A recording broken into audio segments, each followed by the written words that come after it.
Hello? Can I ban Avery? Let's not, until she makes an oopsie. But hi Kimono, hi Avery. Hope you guys are doing well. Could you let me know how the audio is? Can you hear me? Can you hear the game?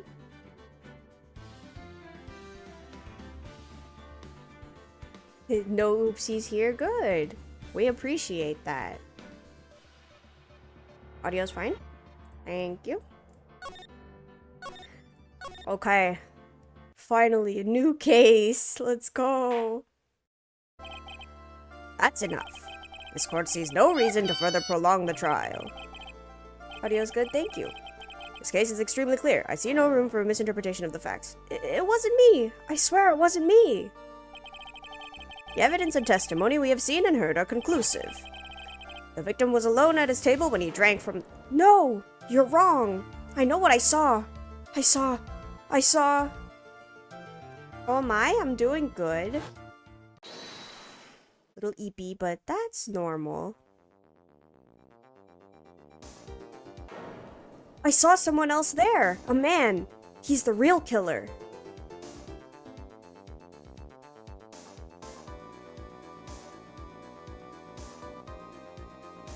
Sparkly.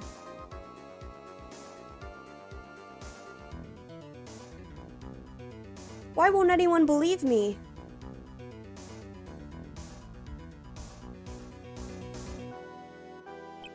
Well, I'd say that pretty much wraps this case up, wouldn't you? Mr. Wright? This court finds the defendant guilty. Well, that was fast. This court is adjourned. Fastest trial of my life. Ah! The start of the new year always makes me feel like I could take on the whole world. I bet it does, Maya. So, I've decided that our resolution should be... Svari! Take on the world.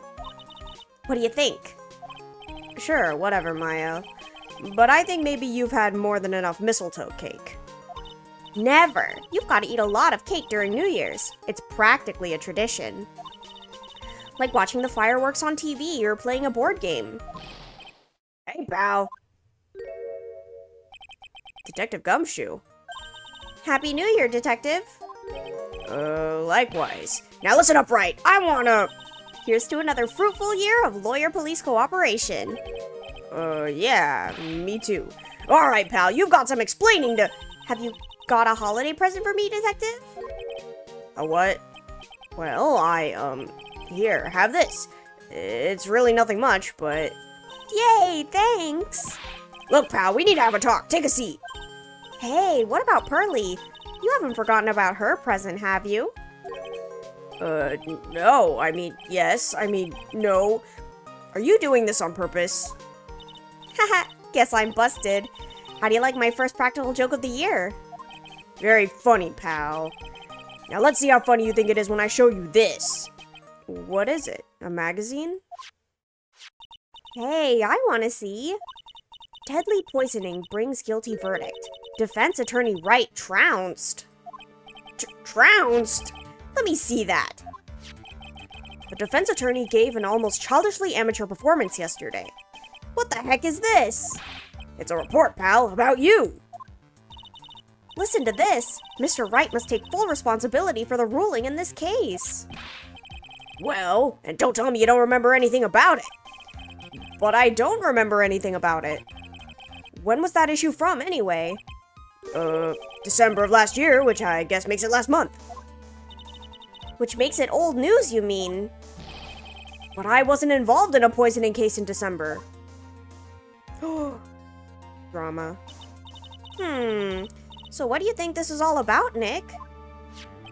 If it wasn't you, pal, that leaves only one possibility. No way! You don't mean... A phony Nick? This must be Gumshoe's idea of a joke. Guess he's starting off the year with one, too. Let's go. An article from December 5th says I was trounced and my client was found guilty. So, what are you gonna do about it, pal? What do you mean, what am I going to do about it? Well, it's your fault that the judge found the defendant guilty in this case. My fault? How do you figure that? Because the Phoenix Wright is super famous now. Well, maybe only sort of. Yeah, see what happens when you hotshots start getting too full of yourselves? But I didn't do anything wrong. At least, not that I can remember. You better make this right, pal. Now! And that means taking the case back to court. Got it? Sounds like we got our first case of the new year. Let's tackle it with gusto. I don't know. The judge already issued a guilty verdict once in this case. It's not going to be easy to get it overturned.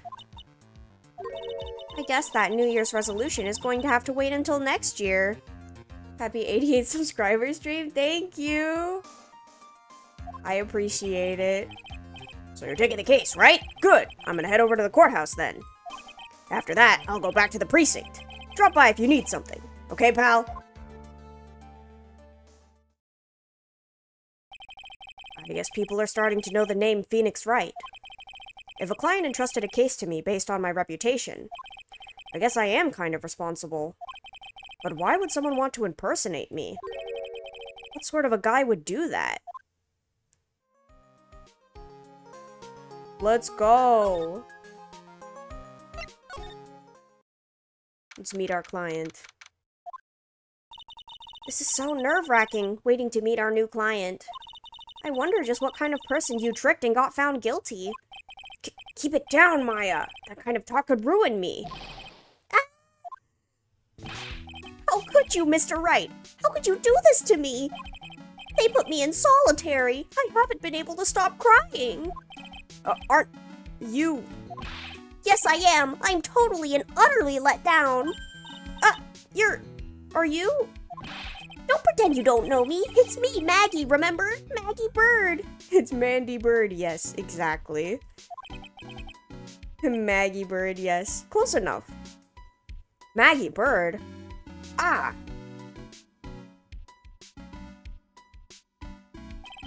Maggie Bird. She's the policewoman I defended that one time. She was accused of murdering her lover. He was a cop, too. What are you doing in here? Didn't I get you a Oh, sure, very funny. After that fifth-rate defense job, you come here and start making jokes? You better hurry up and tell her what happened, Nick. Girl. Yucky. Gives up on the defense. Oh, I see. So that's where we stand right now. I'm sorry you've been caught up in another murder. My whole life has been nothing but a whirlwind of bad luck and failures. I vaguely remember her saying the exact same thing last time. But I don't mind. What's one more disaster in my life? At least now the real Mr. Wright is here with me.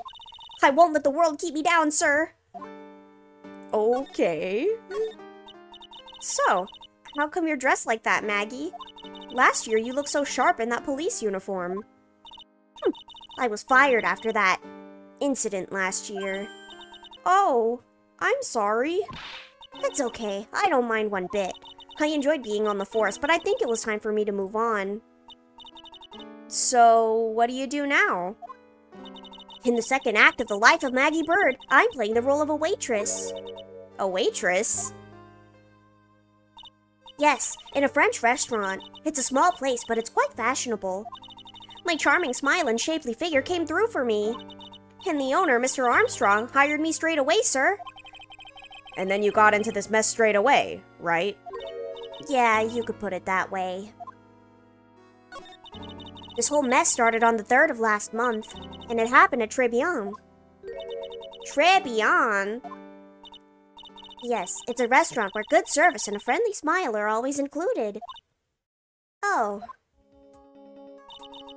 There were 2 men at the table, both drinking coffee. And then...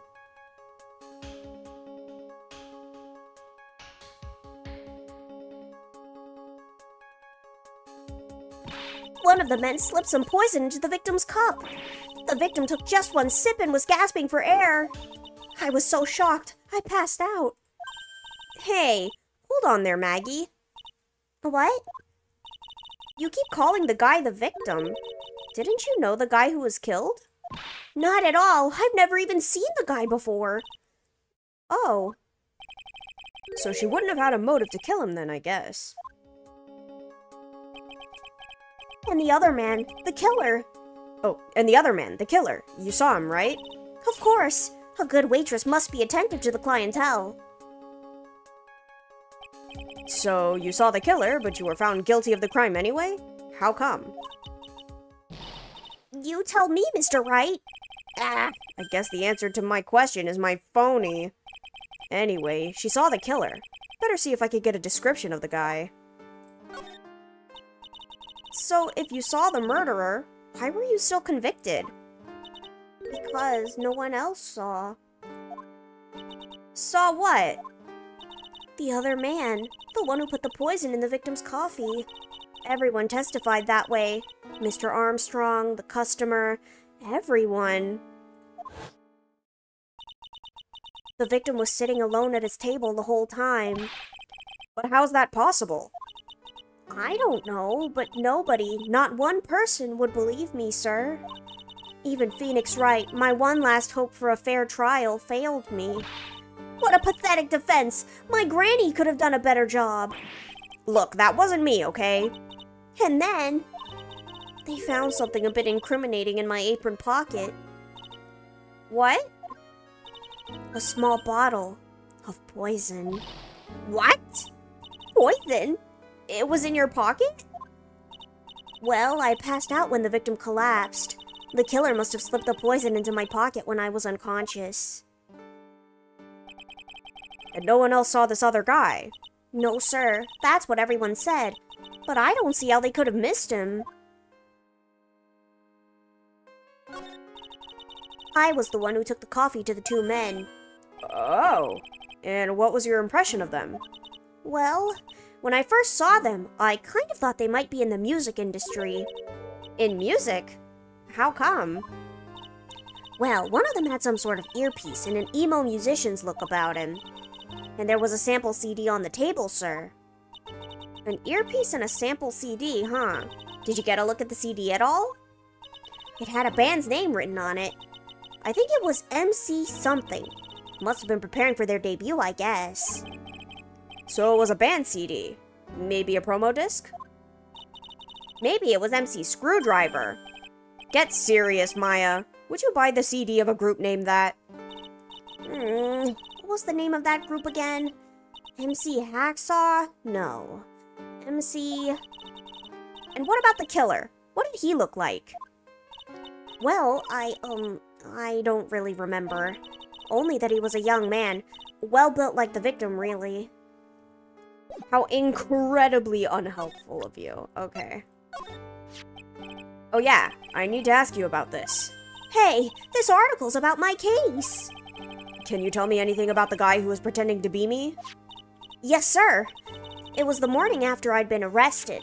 I met you in the visitor's room here. You were wearing one of your super sharp suits. Me? Yes, you, Mr. Wright. Hey, Maggie. Was my evil double Ayam here too? No, I don't remember a phony of you, Maya. Oh. It would have been so cool. Then you got really worked up and passionate. I'm gonna get you cleared of this crime, you said. Okay, I get the picture.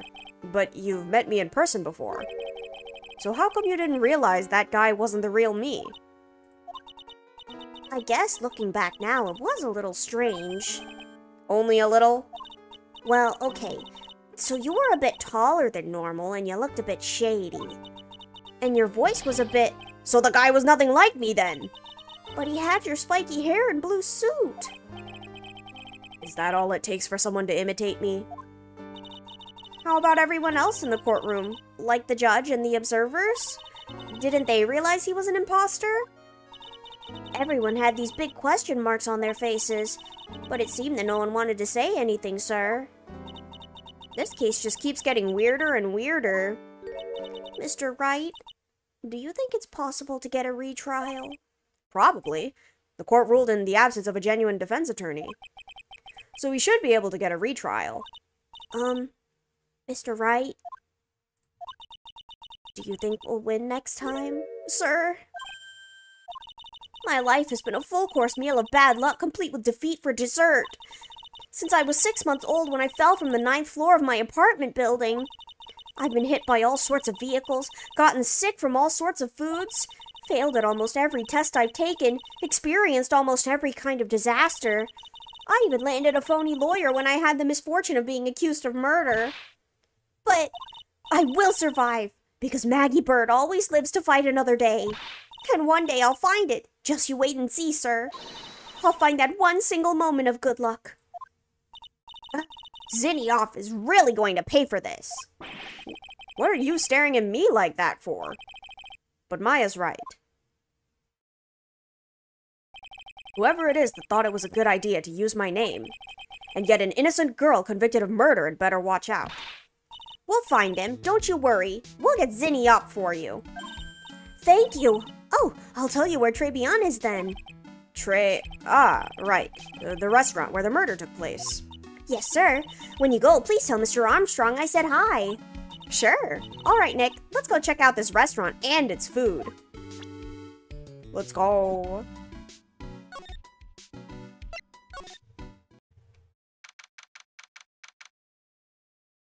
This place is so cute.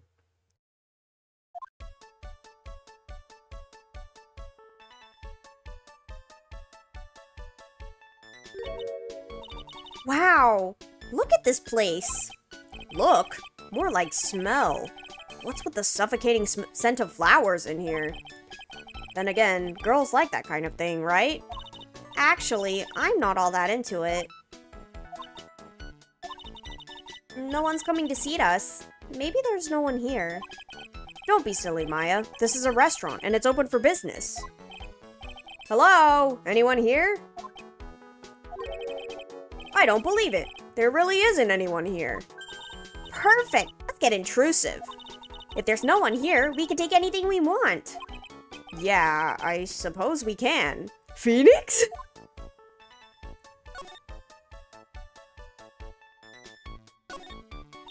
It's a rack full of fashion magazines, and they're all in French. Why don't you try wearing something a bit more chic sometime, huh, Maya? Yeah, I guess I could. I'm always in my acolyte clothes, aren't I? It'd be fun to wear normal clothes every now and then.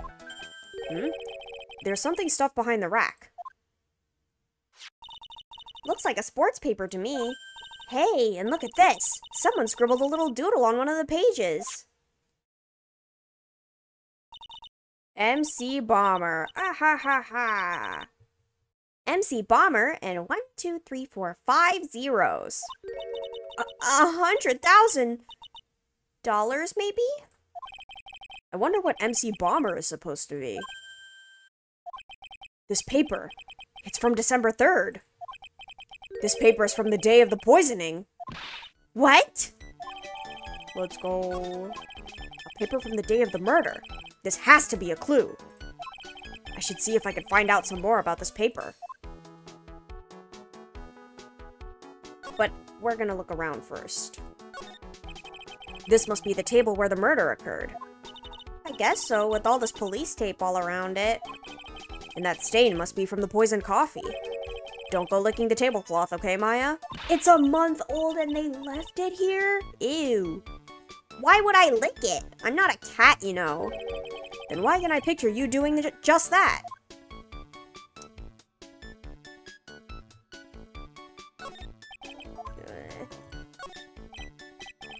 Wow, it's a beautiful winter wonderland out there.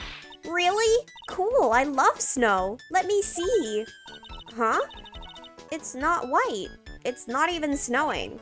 Got you. I was only kidding, Maya. Nick! There are lies that are okay to tell and lies that definitely aren't. All I did was tell an itty-bitty white lie about non-existent white snow. Hiya, Salt Shaker, how are you? This restaurant has partitions that separate the tables. When you're seated at a table, you can only see the tables to your right or left.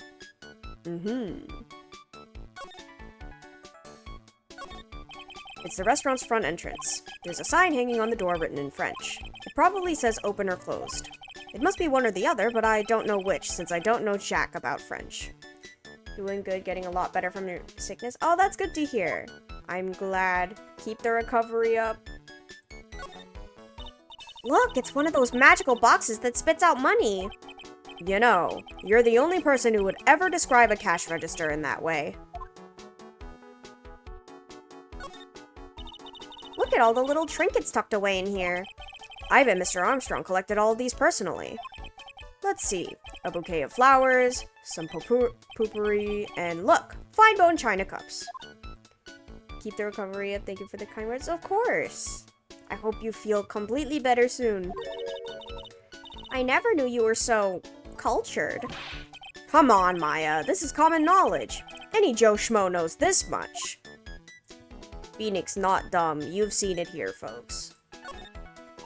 It's a rack full of fashion magazines and they're all in French. Yeah, okay, we've already looked at that. Okay, I guess we leave now.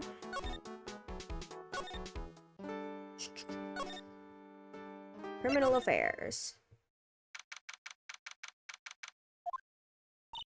It's been ages since we came down to the precinct, huh, Nick? Looks like Gumshoe isn't around. He's got it so easy, leaving everyone else to do the work. No, he's out there somewhere. My bet is on the courthouse. He's probably trying to arrange the retrial of this case.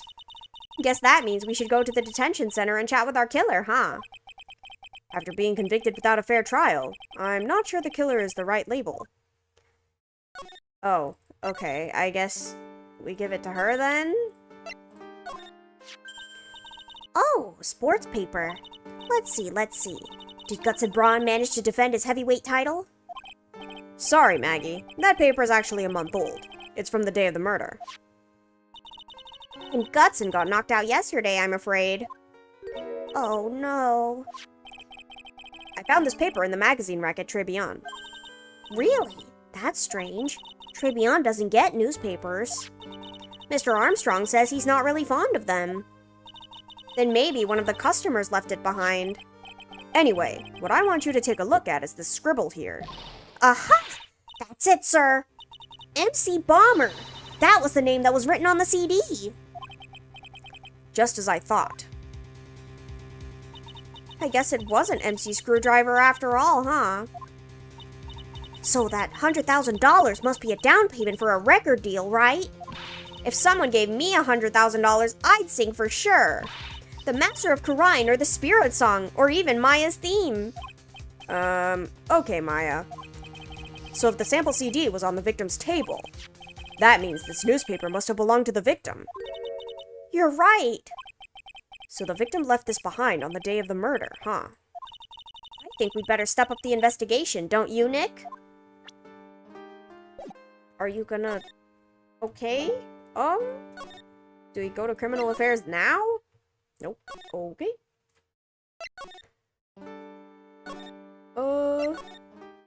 Aha! Oh la la, bonjour! Welcome to La Tribulations. Oh, hello? What happened to Maya? She's frozen stiff. Amazing! Bienvenue! Welcome to my petit restaurant. Disclaimer, I don't know French. Huh? B Avenue. Oh non, mi petite tulip. Huh? Me? Look at this face. It's like a kitten rejected by its own mother. You are fatigued, no? Alors, you need this. An aromatic bath oil melange of la neroli and la rose. My personal recommendation. You think I need what? Oh, oui, oui. Just add a couple of drops of this mixture to la bath water and voila!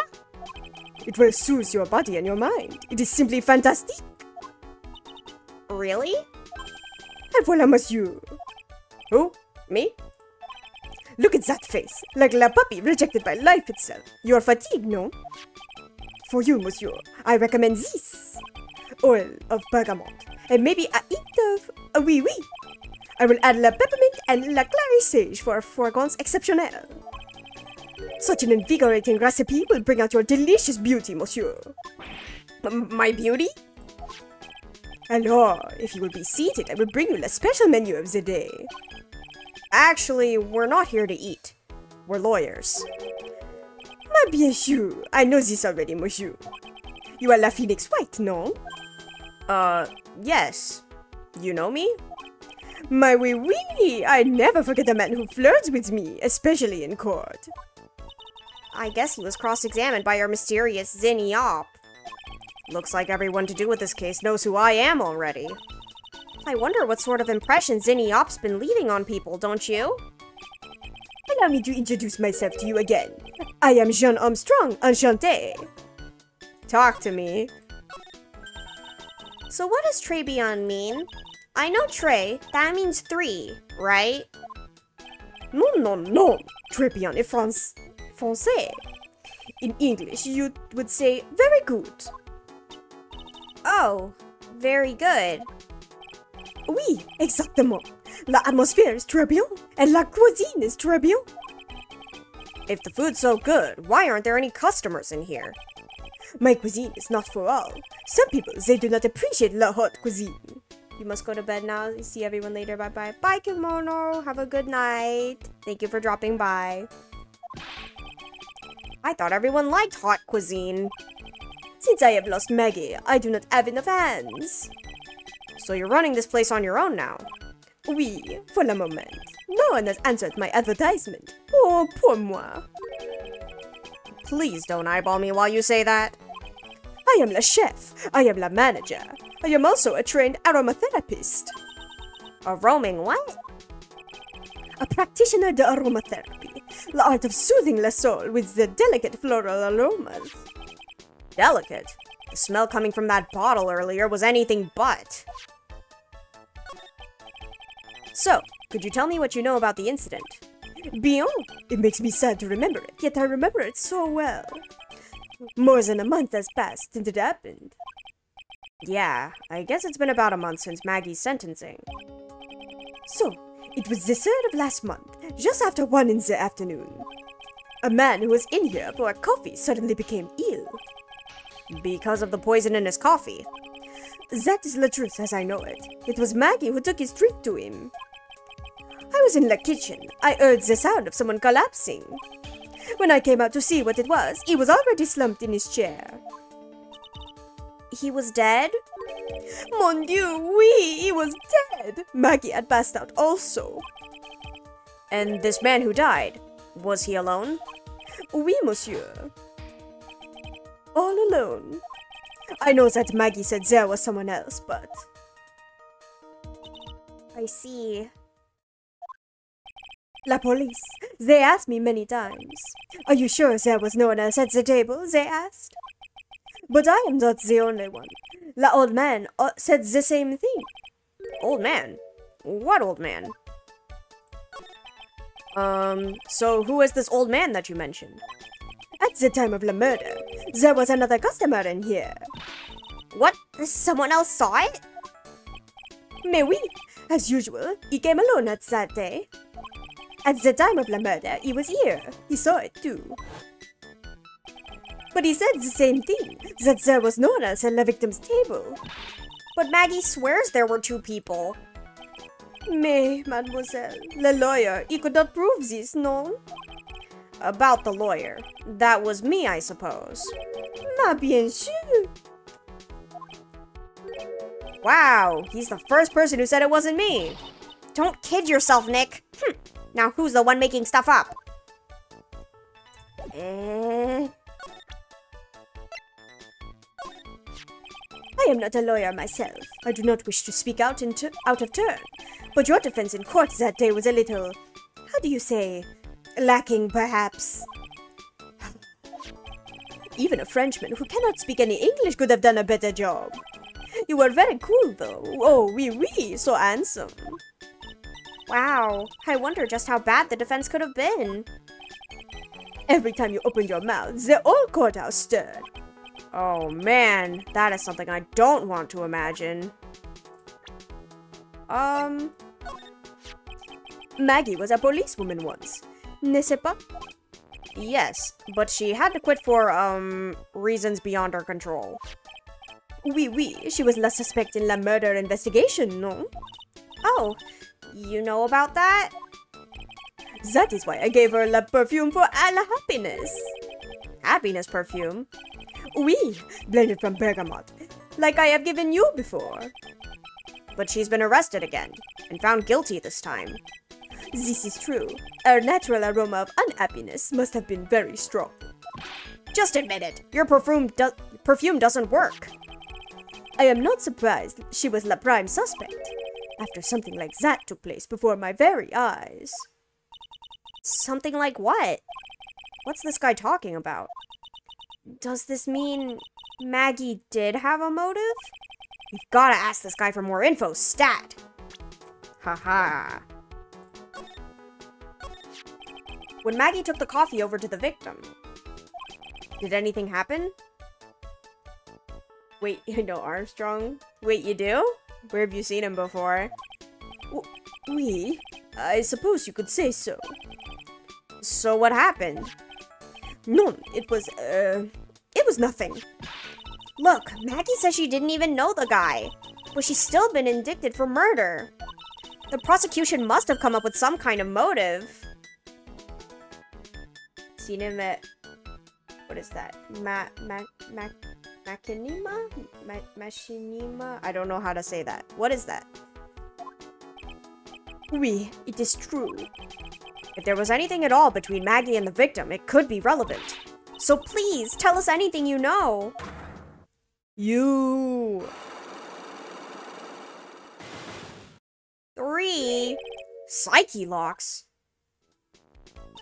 No way! What are we going to do, Nick? We'll just have to remove... What the? What's wrong? The Magatama! It's gone!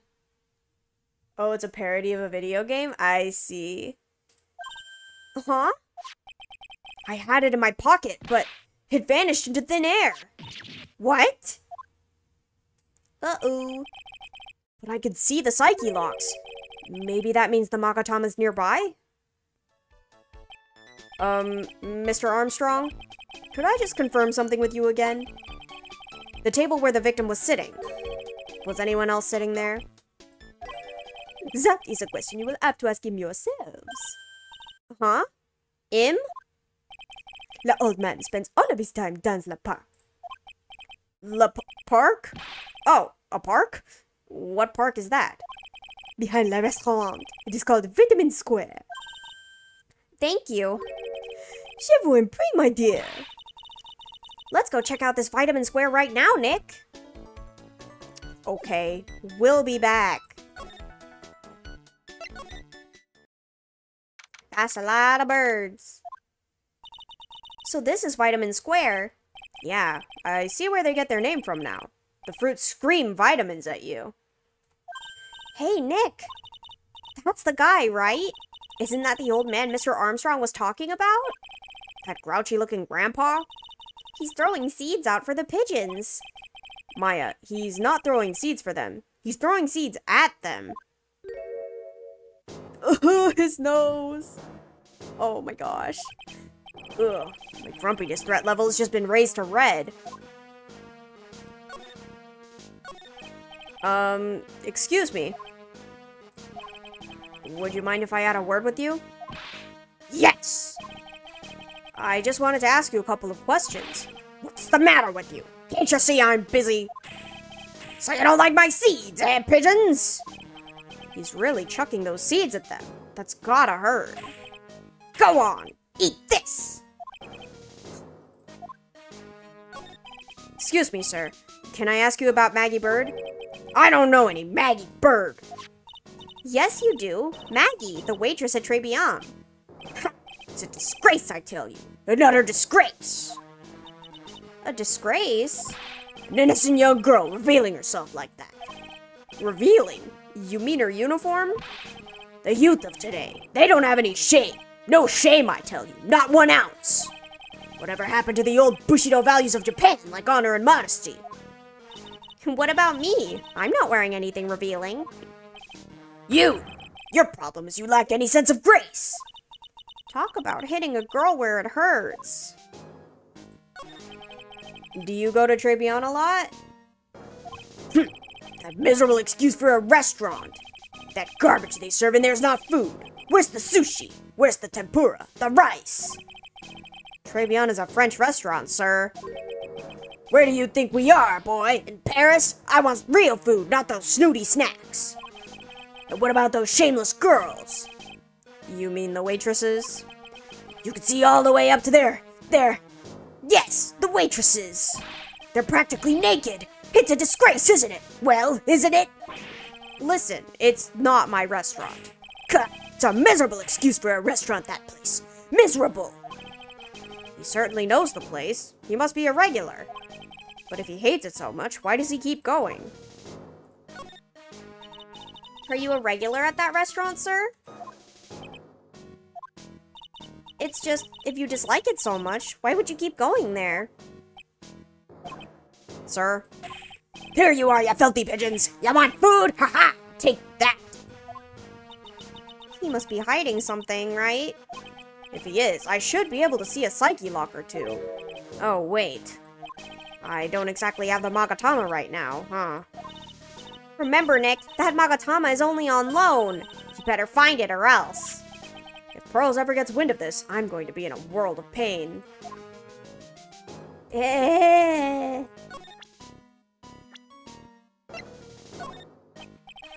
Okay.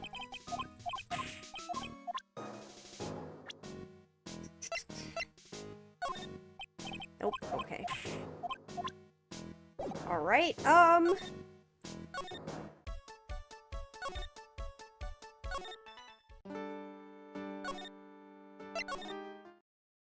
Eh?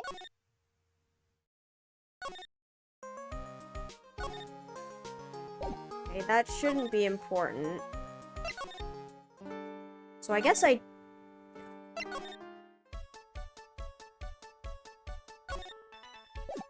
Oh, can I... No, I don't have him. Eh? Don't know if you remember the game console working out video I made, but the original was really great. Oh, I saw that you sent it, but I didn't watch it. Because you said it would be cringe.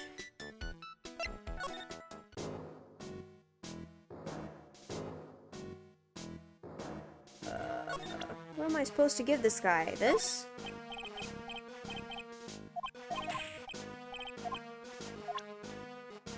Ah.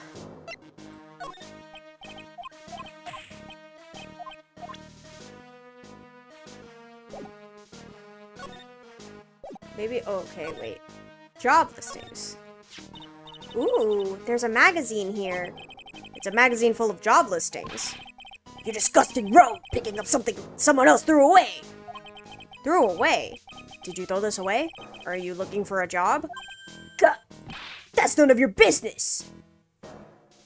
By cringe, I mean it's just terribly produced in the vocalist. Sounds like he's pushing his vocals too hard. Oh, I don't want to hear that.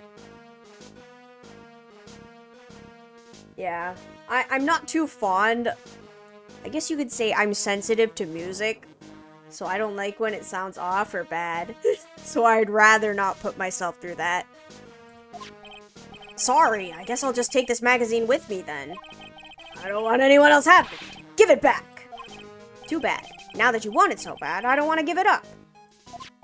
Yeah. That's mine.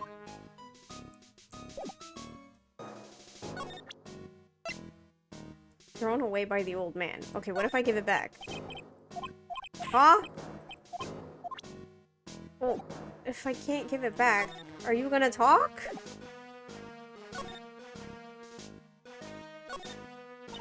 I used to love sandboxes like you wouldn't believe. Really? You? Sure. Finding iron filings in the sand with a magnet was my favorite thing to do. Iron filings? Wow. That's too exciting for words. It was my ambition to collect every single shred of iron in the sandbox. I was such a kid back then. So, did you manage to get all the iron? No, I never did. I think I came close, though. Come to think of it, I still have all the iron filings I found way back when. You want them? No. Hey, look! Pigeons! Yeah, and heaps of them, too. Did you know that pigeons are a symbol of peace? That's a dove, not a pigeon.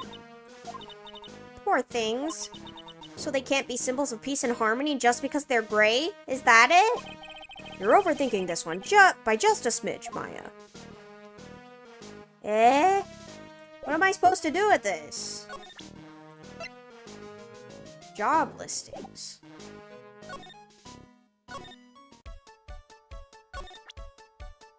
You want it? Mademoiselle! Yes?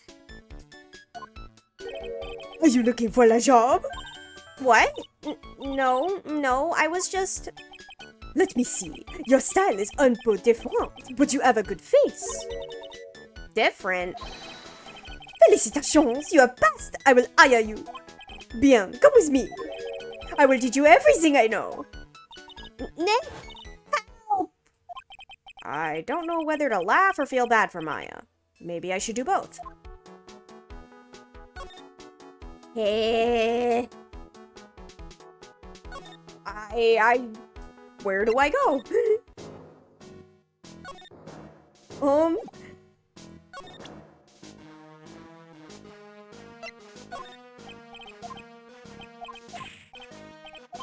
Nope, okay.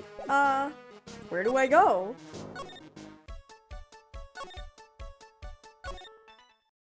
Oh, okay, here. Looks like they have Maggie in questioning. I guess I've asked her pretty much everything. I'll come back if there's anything else I need to ask her later. Okay. Aha. Well, pal, have you found the evidence yet? The one that's gonna find her innocent? No, not yet. We've only just started our investigation. Well, whatever you need to know, I'll give you the dirt on it. I'm putting off all my other cases for now, pal. Gumshoe's really fired up about this. Oh yeah, one more thing. The retrial's been approved. Court sitting at 10 a.m. tomorrow. And Godot's gonna be the prosecutor. Oh. Him. Now listen up, pal. If Maggie's found guilty again... yes? I'll make sure you get locked up good for it. Got it? Jeez, okay. So the guilty party was Maggie Bird, huh? Yeah. Back when she was on the police force. You were her mentor when she was a rookie, right? Yeah, kept a close eye on her. I mean, not too close, you know. Oh, Gumshoe. Hey, what's with the funny looks, pal? I was just her... It wasn't anything like... Look, sure, I was her boss when she was doing her training. But that was it. Nothing happened.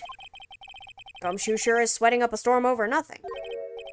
Ah, so that's it. Our big old Gumshoe has a little old crush on Maggie. I don't like her or anything. I was...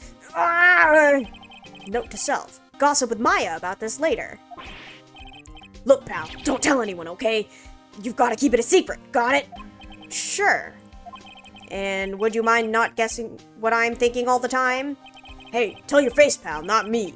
You'd have to be blind not to see what's on your mind. So I was wondering, could you fill me in on the victim? Glenn Elg. He was a computer programmer. I see. A programmer. He was just a regular Joe working for a small-time computer firm. Aggie never had any contact with the guy before that day. And all she did was take him his coffee on the day of the murder, pal.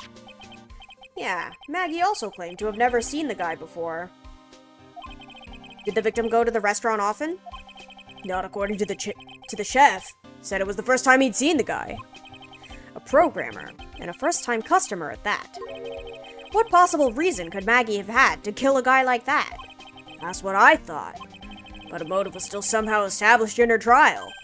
You're kidding! What was her supposed motive? Sorry, pal. I'm real busy. I haven't even got enough time to sift through these papers. Look into it yourself, okay? What could this motive have been? This isn't really a proper investigation. I'm kind of working on it by myself. Oh, that's right. The judge already ruled on the case and all the evidence is in already. The only problem is with Maggie's testimony. Yeah, doesn't sound very good for us, huh?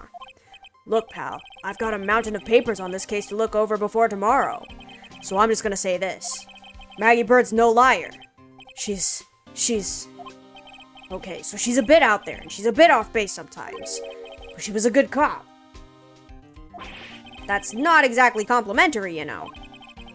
So what do you think really happened? And just how contradictory is her testimony? The biggest problem with Maggie's testimony is the number of people at the table. Yeah, my thoughts exactly. Maggie still insists there was another guy sitting with the victim. Right, but get this. Everyone else in the place said the guy was alone, even the chef. And then there's that CD. CD? Oh yeah, she did mention something about a CD. And there was a sample CD on the table, sir. But our guys turned that place upside down. There was no CD. What? Not on the table, not anywhere in the whole restaurant, pal. But didn't Maggie say the victim was wearing an earpiece too? Yeah, but that was for the portable radio in the front pocket of his hoodie. A radio? He didn't have a CD player? You got it. Your phony never explained that contradiction at all. Come to think of it, the owner of Tribulations didn't mention that CD either. I don't know why, but I get the feeling Mr. Armstrong's got something to hide. Maybe the psyche locks, my guy?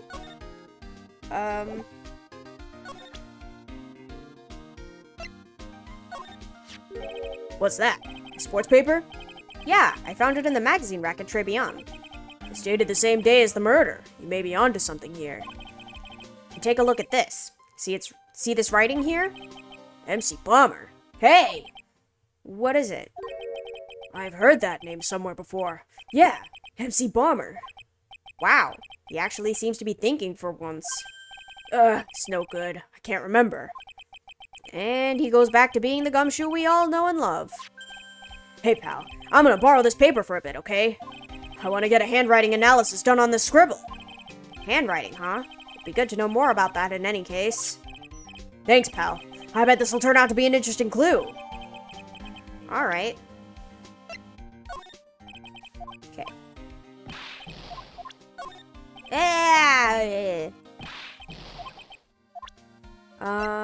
This? I wasn't at the trial myself, but I asked this one detective I know how your defense was. And what did he say? Just send a link of the Kitchen Nightmares episode if you want to see it. There's no cringe. I think that's okay. Thank you, though, but I'm not super interested in Kitchen Nightmares, at least not at the moment. Maybe another time. He started off by saying I'm at a complete loss for words, but he must have found some quick because he went on for how bad you were for an hour. But he said you suck so much it seemed like you were trying to get Maggie found guilty. Looked like I was trying to get Maggie found guilty. Yeah. I'm not super big on shows, so... Do I have anything else I could give this guy? Oh.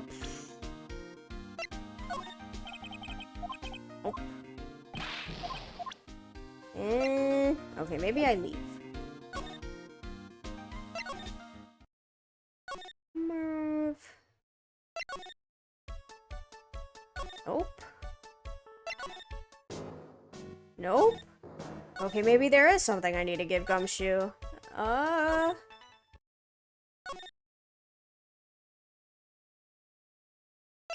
What can I give him? This? That thing real, pal? Why does everyone keep asking me that? I wonder what this phony of yours is like. He had Maggie found guilty of murder. Doesn't that tell you? I've got to track this creep down. Well, yeah, but how? Chef over at Tribulations, huh? You know what that chef said to me? Ooh la la, your body's full of toxins. And then he gave me this bottle. Well, what's in it? I don't know. The label says juniper. I'm under orders to put a few drops of it in my bath every day. Under orders? Yeah, you know, there's something about that lady. I mean, guy. Huh? You can't stop thinking about him? Not like that, pal. Give me a break. He's not my type. I mean, I can't stop thinking that he's involved in this case somehow. Sounds like he knows a little something more about our charming chef. Okay.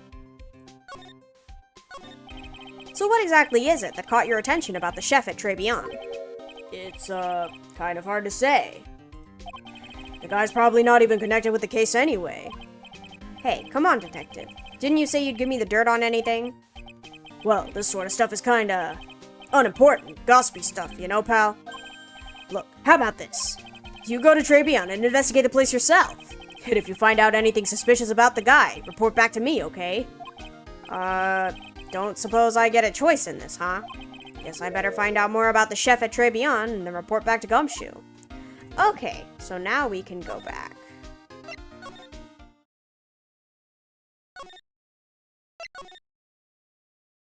There we go. Scent of flower sure is strong. It's almost making me dizzy. Oh, hello. Who was that just now? A customer? She had a sort of dark aura about her. Ah, welcome. Welcome, B Avenue. Wow, what a cute voice. Oh, it's just you, Nick. Maya, Well, how do I look? maybe you should quit being a spirit medium. Maybe, but it's kind of boring being a waitress. I mean, you're my first ever customer. And who was that woman I just saw? Oh, since you're here, you might as well have something to eat. I am kind of hungry, actually. So, how do you like your new job, Maya? I never knew there was so much for a waitress to do. Take people's orders, bring them their food, make coffee, work the cash register. Of course, we need a customer before I could do any of that. Yeah, it's a nice looking restaurant. It's a shame more people don't come. Don't forget about the ultra cute waitress. Check out my gimme a tip smile. Hey Nick, why don't you order something? The chef's preparing a tasty lunch set at the moment, or so he says. How much is it? It's the twin tea set, so it's $20 of course. The twin tea set. I believe I'll be taking a pass on that. It's kind of expensive. What? But you can't! Come on, Nick, it's not every day I get to be a waitress. I want to try carrying plates and working the cash register. How about cleaning the toilets? That should keep you busy. Yeah, right. Maybe later. About the lunch. Oh, a fine choice, sir. No, Kitchen, a lunch special, please. With all the extras, drink, side salad, dessert, and gift. I don't need any of that. Just a moment, please, sir. Maya's really getting into this. So how much is the set lunch then? $20, huh? But with the drink, side salad, and dessert, it's $45! Hey, wait a sec, Maya! Sorry to keep you waiting, sir. Here you are, our deluxe Fortify lunch set. Fortify? No, Fortify lunch set. Whoa. A dish inspired by lobster and abalone fricassee with a balsamic vinaigrette. Bon appetit! Thanks. Come on, Nick, hurry up and try it already. Lobster, huh?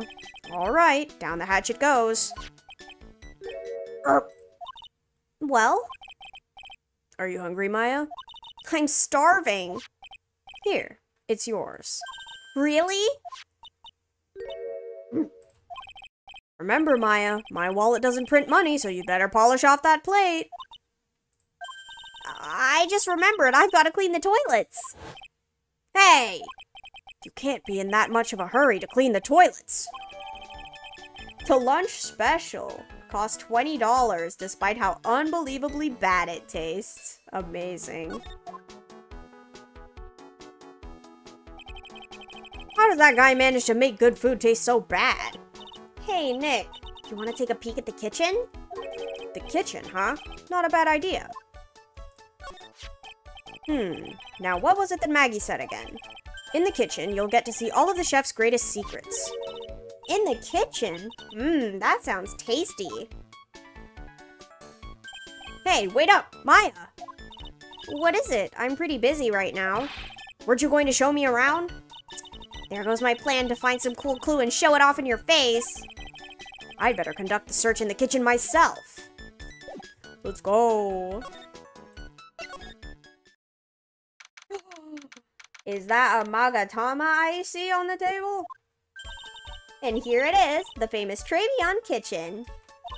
It's my first time in here too, actually. There's a weird atmosphere in here, that's for sure. Mr. Armstrong will be back soon, so we'd better search quickly. Chop chop. This. Now I know I'm in a French restaurant. I've never heard of most of these seasonings. Hey, Nick, this container has oyster sauce. What's that? Isn't that used in Chinese food? Ah, look! Right there on the counter! My magatama. What's it doing here? What indeed? Mine. What's this? Looks like a treasure chest or something. Wow. Look at all these little bottles. Oh, they're aromatherapy oils. He's got so many, they're overflowing onto the floor. Let's see. 1, 2, 3, 98, 99, 100. They're all the same, too. Hey, wait a minute. What is it? There's one bottle that's different from all the others. Well, what do you know? And it doesn't have a label either. And it doesn't smell. So what's that liquid inside then, I wonder? Hey, Nick, we should borrow this. I mean, look at how many bottles he's got. He won't miss one, will he? Found in the kitchen, shape is different from the other bottles. Contents unknown. Now this is one large mirror. I bet this is where he makes himself look pretty. There's a book on the dresser. Clarice Armstrong's Bedtime Literature. Not exactly Pulitzer Prize material, is it? Looks like a collection of poems he's written. Poems? Cool, read one out. And say it in your best French accent. With intensity, okay? Okay, here's one. It's called Printemps. The two of them, like actors from a film. The coffee still undrunk. Sweet nothings over too soon. On that sad Sunday morning. The foolish cocktails so delicious. Take the last sip of your tea, and I know what I will do. I must lie to you, I must. Huh? That's it? Yep, that's a poem for you.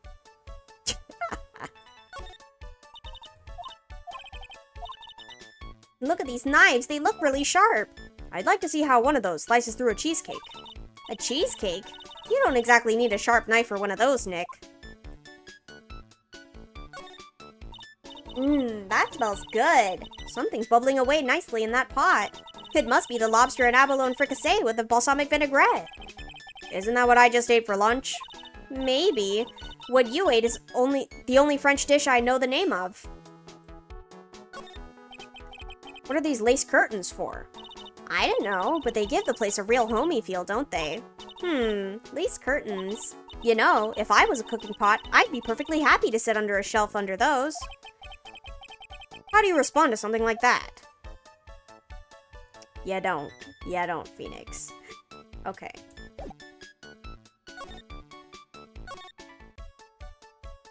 Let's go back to Gumshoe.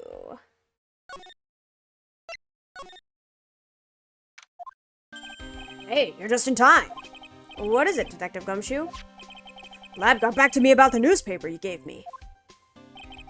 He must mean the sports paper with a memo scribbled on it. Hi, Gray, how are you? So, what did they say? Did the analysis turn up anything? He said the doodle was written by the victim, Glenn L. No doubt about it. I expected as much. The victim took the paper with him to the restaurant on the day of the murder. That's our best interpretation of the facts at the moment. Let's go. MC Bomber. Get the feeling I've heard the name somewhere before. Oh well, I guess it'll come back to me. Don't forget to report back to me with whatever you find in the restaurant, okay, pal? Since when did I start taking orders from Gumshoe? Although, I get the feeling there's something I need to show him. Yes, sir. You got one of those aroma bottles too, huh? Only this one doesn't smell. Oh, I don't get you. This was mixed in with all the other aromatherapy bottles, but it's not the same. It doesn't even look the same. Wouldn't you agree? Cologne bottle that doesn't smell, huh? Smells like a skunk to me, pal. Those blue badger plushies behind him are haunting. They are a little freaky. Mind letting me borrow that bottle for a while? I want it sent into the lab for analysis. The victim was poisoned, so the contents of this bottle are pretty important. I had a hunch there's something funny about that, Chef. You suspect John Armstrong. They're handcuffed together. Oh, wait, I just realized that. Oh my gosh. Not besties. I've got that guy's number. I know what his secret is. That must be the same secret Gumshoe was talking about before. I guess I'd better fill you in on the details. About this Armstrong guy's secret, I mean. Yes. Talk to me. So what's Mr. Armstrong's secret? You ever had lunch at Tribulations, pal? Yes. So, how was it? To put it nicely, it was inedible. Hey, don't worry about being nice around me, pal. You and I both know the reason that place is so empty is because of the food. I mean, the place is clean and he's got a girl like Maggie as a waitress, so... Yeah, I guess it's probably the food. The real scoop on the guy said he's up to his ears in debt. Really? How much does he owe? This is a copy of his loan contract. He's about $500,000 in the red. $500,000? Are we talking dollars? Yeah. Hey, if it was sterling, he'd really be in trouble. Sorry, that figure just took me by surprise. Yeah, this case is full of surprises. And I'd be willing to bet the chef's got something to do with most of them. That's my hunch. John's debt is $500,000. The owner of the loan is tender lender. Let's go. Do I give you anything else? I guess this? For $500,000, pal. That's, $500,000 bills. What was the in there for? Is there really that much money tied up in this case? I can't give you an answer on that, pal. Not without the case file in front of me. But I'll tell you this. That Armstrong guy would have done anything for cash. He was desperate, you know. No, I don't. But I think I sort of get the picture. So, do we go?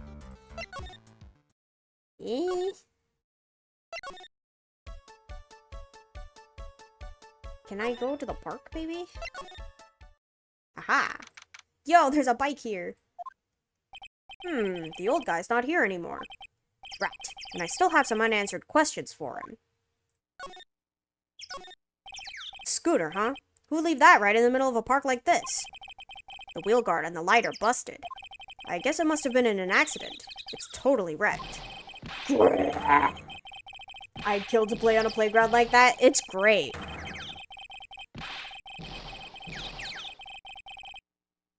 I could not hold a roar for that long.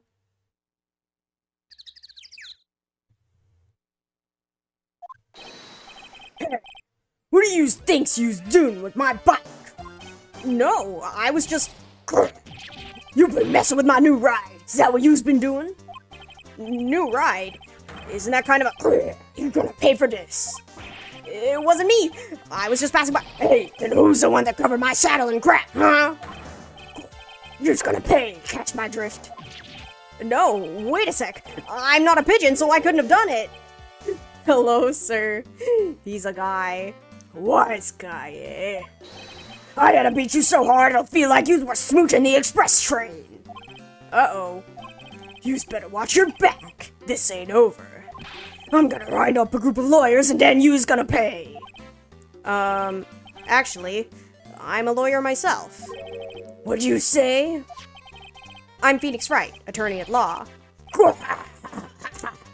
Sunburnt Phoenix? Exactly. Welcome, Zin Eop. Phoenix Wright. You saying you Phoenix Wright? Yeah, I am. So you a wise guy too, huh? 'Cause I'm Phoenix Wright, the one and only.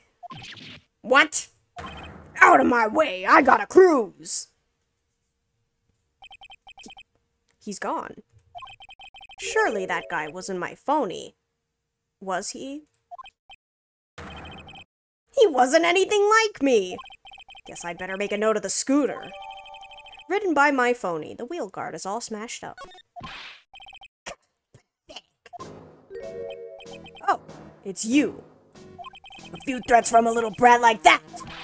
And you look like a pigeon that's got seeds in its eyes. I wish Feeny was like that. You want a feral Feeny? Have you been here the whole time then? I was in that strawberry. I had some thinking to do. More like you had some cowering to do. Are you a regular at that restaurant, sir?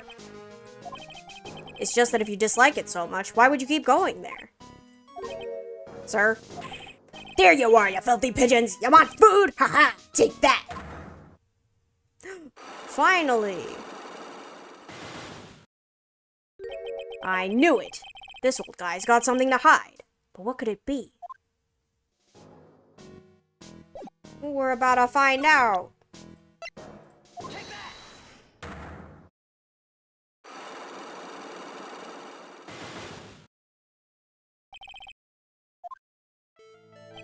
It's time you told me the truth. Why are you a regular at a restaurant that you dislike so much? Isn't it obvious? People only have one reason to go to restaurants. To eat. To eat? Is that the whole truth? What do you mean? I don't think you go to that restaurant for the food at all. You insolent brat! How dare you accuse me? What proof have you got? I could tell that not you nor anyone else in the world would go to that place for its food. The proof is in the pudding, or in this case, the lunch menu. That's the Twin T set. The food at Tribulations is terrible and expensive. You're wrong. It's cheap. Huh? I'm rich. I inherited money when I was a boy. Yes, I'm stinking rich. I haven't done a job of work since I was born other than feeding the pigeons. What a lord of crock. The taste's another story, but the price, it's nothing to me. So you're saying that you go there because you've got money to burn? Exactly. I have so much cash I go for a swim in my money vault every day. Unfortunately, that's a lie. What? You don't have money to burn. You're flat broke. Job listings. This is yours, right? My magazine. Why would a rich retiree be looking for a job? I was... So what? So I was looking for a job. I'm buying a lot at the moment. I need spending money. Oh? I don't go to that restaurant for food. I just go for the cappuccino. Yeah, I think you mean a cappuccino. Anyway, how much does a cappuccino cost there? $8.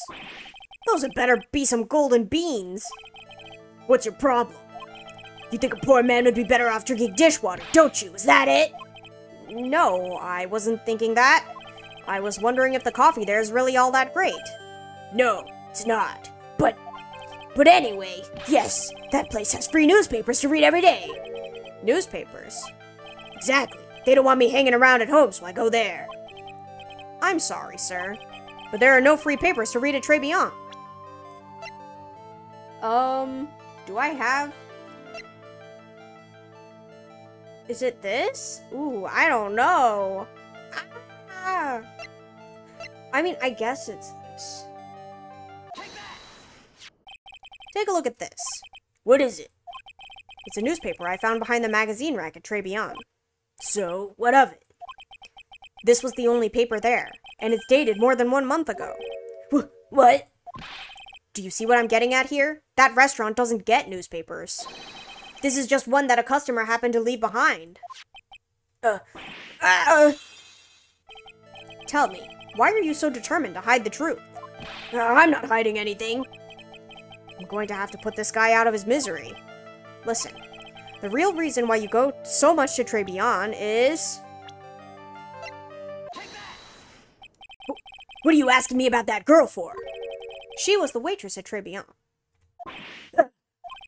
Therefore, the answer to that mystery of why an old man would drink expensive coffee at a terrible restaurant is the waitress. But I don't recognize that face. And you're probably telling the truth here, because you weren't looking at the girl's face, but at her outfit. Ooh. That's the truth, isn't it? You became a regular at the restaurant because of the waitress's uniform. That uniform is all you could think about, isn't it? I can't take it. To you, that waitress was your... Enough! Please! No more! Stop saying that word! Stop saying waitress! Stop it! Stop it! Stop it! My guy.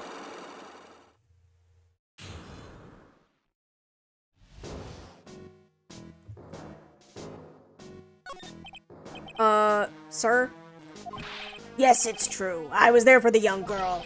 Fine, so I'm a dirty, wicked, sinful old devil. No, I didn't mean it like that. I even get one of those lousy cups of Javachino every time for $8. All because of the serving girl. Punished me. Locked me up. Really, that's not what I'm here for. You'll be the same in another 20 years and you'll understand what it's like. You'll know how painful it is to be an old man like me. No, really. Listen, sir. Stop calling me that. I have a name, you know, boy. Show some respect. I'm Victor Kudo. Sorry, Mr. Kudo. You young'uns think you know it all, don't you? Well, I'm not saying another word. I won't tell you anything more. This guy was in the restaurant at the time of the incident, which means I have to hear his testimony one way or another. I don't believe this. I even broke his psyche locks and everything. I guess I'll have to try to get him when he's in a better mood.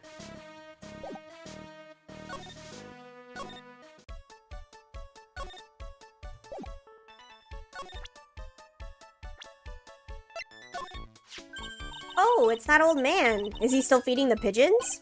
Yeah, he fed me as well. I got a bunch of those seeds in my eyes. Ooh, ouch. Hey, Maya, would you mind coming with me for a while? Huh? Me? Why? There's something I really want to ask that old man. Sure, okay. I'll just get changed. No, hang on. Can you go like that? I guess. Sir. You again? Well, I see. Nick? His eyes are burning into me. It's okay. I think it's going pretty well. Huh? You're still just a little child. Run along and play on the slide, all right? Play on the slide? We were so close. Just a little more and he would have spilled. Pigeon. How can we crack this guy? Excuse me, please, sir. Quiet! Can't you see I'm feeding the pigeon? Mia? Well, If you don't mind, sir, I'd really love to talk with you. yes. Of course, certainly. I'm Victor Kudo. Even from beyond the grave. Wow. He just, like, melted. About the incident. You mean the man who died after drinking the Javachino? It's like he's a different person. It was quite a shock even for me. He was a strange-looking boy. That girl took the Javachino over to him, you see. And? Was the customer alone? Witty Mia, yippee! Mia to the rescue, let's go! Definitely. He was the only person at the table. Then he took just one sip of his Javachino and And? then he said something like, "Warg!" and then collapsed, dead. Oh, how terrifying. You're so good at listening, aren't you? I'll tell you anything, whatever you want to know. He certainly seems to be telling the truth now. But it looks like Mr. Kudo didn't see the other man either. Do you like the food at Tribulations? Well, of course. I'm really quite a sophisticated man. I was a young businessman once, you know. I set up a casino in London. Really? How interesting. Eating the food at that restaurant really takes me back to my days in France. What a lovely story. London's in England, not France. Oh, yes, France is wonderful. I'd love to show you around the city sometime. It's too much. I can't take it. I want France! I can't believe Mia's laughing at the guy. You visit Tribulations a lot, don't you? Of course. I mean, yes. I'd like to come and see you there. Really? Oh, you flatter me so. The owner would be delighted to welcome you, I'm sure. Be careful that chef, my dear. The chef? You mean Mr. Armstrong? That's right. That man's an ex-con. He's an ex-con? Whatever did Mr. Armstrong do? Oh, no. Those eyes. I can't take this. Mia's really got this guy eating out of her hand. He steals things from his customers. From his customers? Gloves, handkerchiefs, little things mainly. He's a pilferer, so you be careful around him, my dear. Are you sure about this? Of course, he was arrested for it once. I was there when it happened, having my Javachino. He really is a regular. Let me write you a little haiku about it. A haiku? Japanese poem. It'll explain all you need to know about that chef. Victor's note. Convicted before. A wicked man or woman. Repeat offender. If he takes anything again, you let me know. If it's not too expensive, I'll buy you a replacement. Poor guy. He couldn't do enough for Mia. Okay, Phoenix. That's about as much as I can do to help. Thanks, Mia. We got some really important information thanks to you. Honestly, I can't believe Maya called me for something like this. Thanks, Mia. I guess it's about time to wrap up today's investigation. Had enough of being a waitress? Yeah, plus no one came to the restaurant. Oh la la, Mademoiselle Maya! No, how can you leave me like this? I'm sorry. That reminds me. Mr. Armstrong had a psyche locker through you, didn't he? I'm going to have to break those. Mr. Armstrong, I hope you won't mind, but I'd like to have another word with you. Volunteers, of course. Okay, so we ball!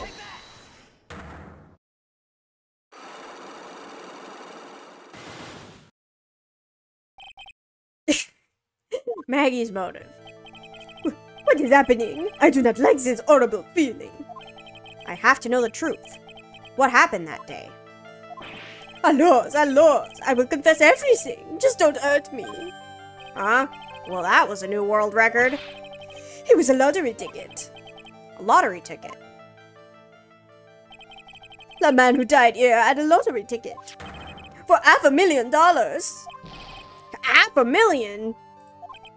Oui, but after l'incident, this ticket, it disappeared. The ticket disappeared. This was the motive that the prosecution gave for Maggie. They said that she poisoned the man to get the $500,000 lottery ticket. Why didn't you tell me about this sooner? My lord. You've been trying to hide this information about the lottery ticket from me. And I want to know the reason why. No, monsieur, you doubt me, but I have confessed to you everything I know. Mr. Armstrong, the $500,000 lottery ticket. I think I know who took it. I think the winning ticket was stolen by this person. You! Mr. Armstrong, I believe there's a very high probability that it was you. Wow, that is one piercing scream, even for a man like him. My pourquoi moi? Why? You have no evidence. I am not Mask the Mask. I am not the kind of person who would steal the property of others. Sorry to disappoint you, Mr. Armstrong, but I have evidence to the contrary.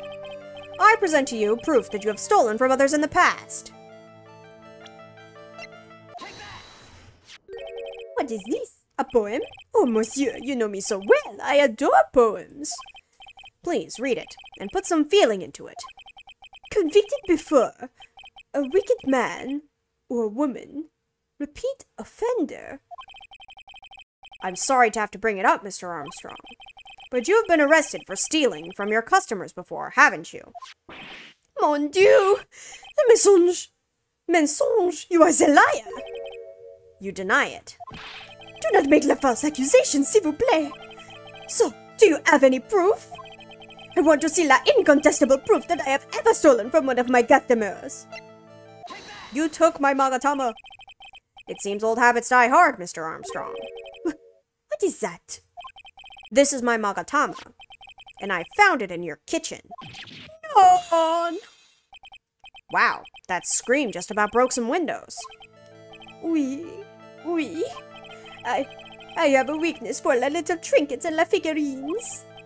My hand, it just slips out. I cannot stop it.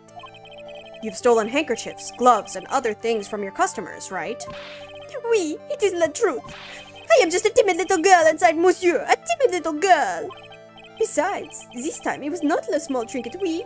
It was $500,000. My no, why would I steal it? I have no need for such money. Really now? Oh, Monsieur, what is it? Isn't it true that you're in some pretty serious trouble? And that you're in desperate need of a large amount of cash? This restaurant is deep in the red, isn't it? Ah. You have a loan to the tune of $500,000. That lottery ticket would have wiped out your debts. Mm. Well, Mr. Armstrong, what do you have to say for yourself now? Ah.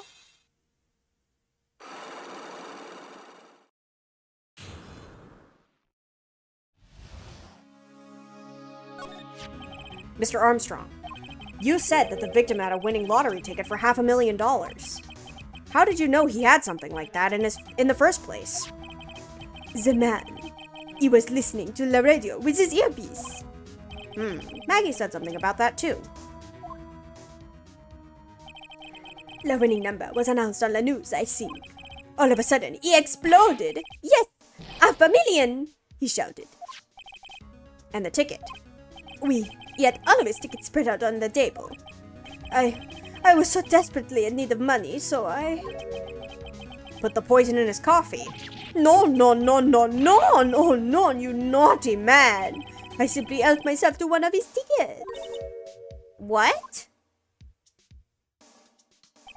The victim collapsed, and Maggie passed out. I thought to myself, pourquoi pas? He had so many of them.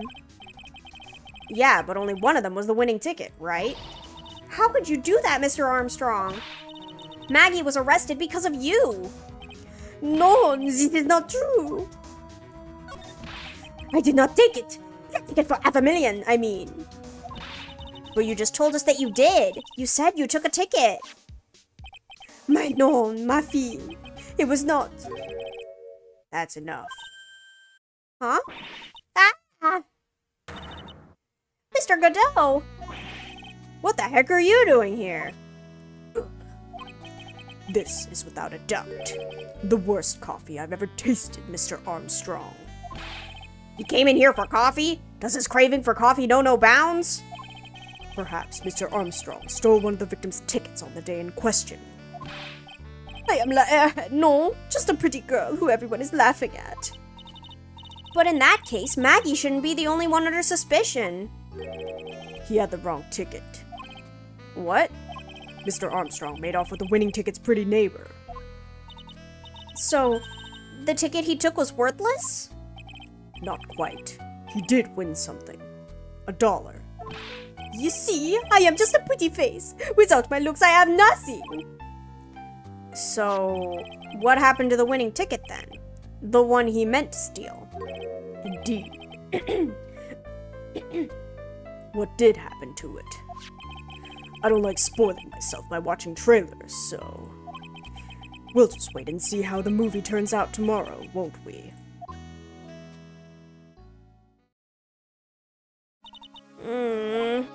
Voila, you two. Time to laugh at the pretty little airhead. Looks like I won't be needing this note anymore. Victor's note thrown into the trash. Looks like we got a new mystery now. Namely, where did the winning ticket go? I've got a bad feeling about this. Well, anyway. We can't let Maggie suffer any longer for this. And certainly not again.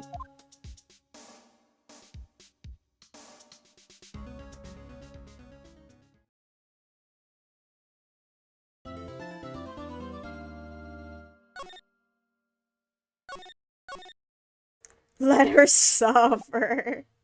Crazy.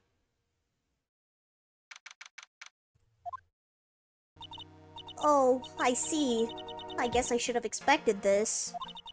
Nobody saw the other guy, huh? But he was there when I took the coffee over, sir. Scout's honor. Maggie! Detective Gumshoe. Are you doing alright? How are you feeling? As if you need to ask either question, sir. Don't let him get you down, Maggie. And don't forget to eat well, okay? Roger. And you! Yes? You'd better square this case away. Got it, pal? Maggie's innocent, you hear? If you screw up, then I'll be doing some squaring away myself. Squaring away some paperwork for your arrest. I think he's serious. Hey, detective. You're on our side for once, right? Yup. So you'll be able to help Maggie out, right? Really? Can you, sir? Of course. I've got the situation under control. I'm gonna be the first witness on the stand today. If something I say doesn't mesh with the facts, make sure you point it out, alright? Sure. Okay, we're forming a united front today, pal. You get me? I can't tell you how grateful I am, sir. I've always admired you so much, detective. I know I can count on you. Looks like it should all go pretty smoothly today, huh? I can only wish. Let's go.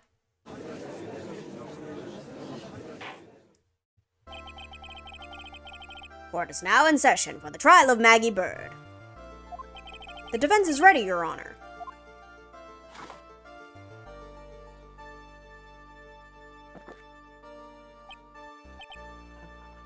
Bitter. Mr. Wright. Yes, Your Honor? Ah!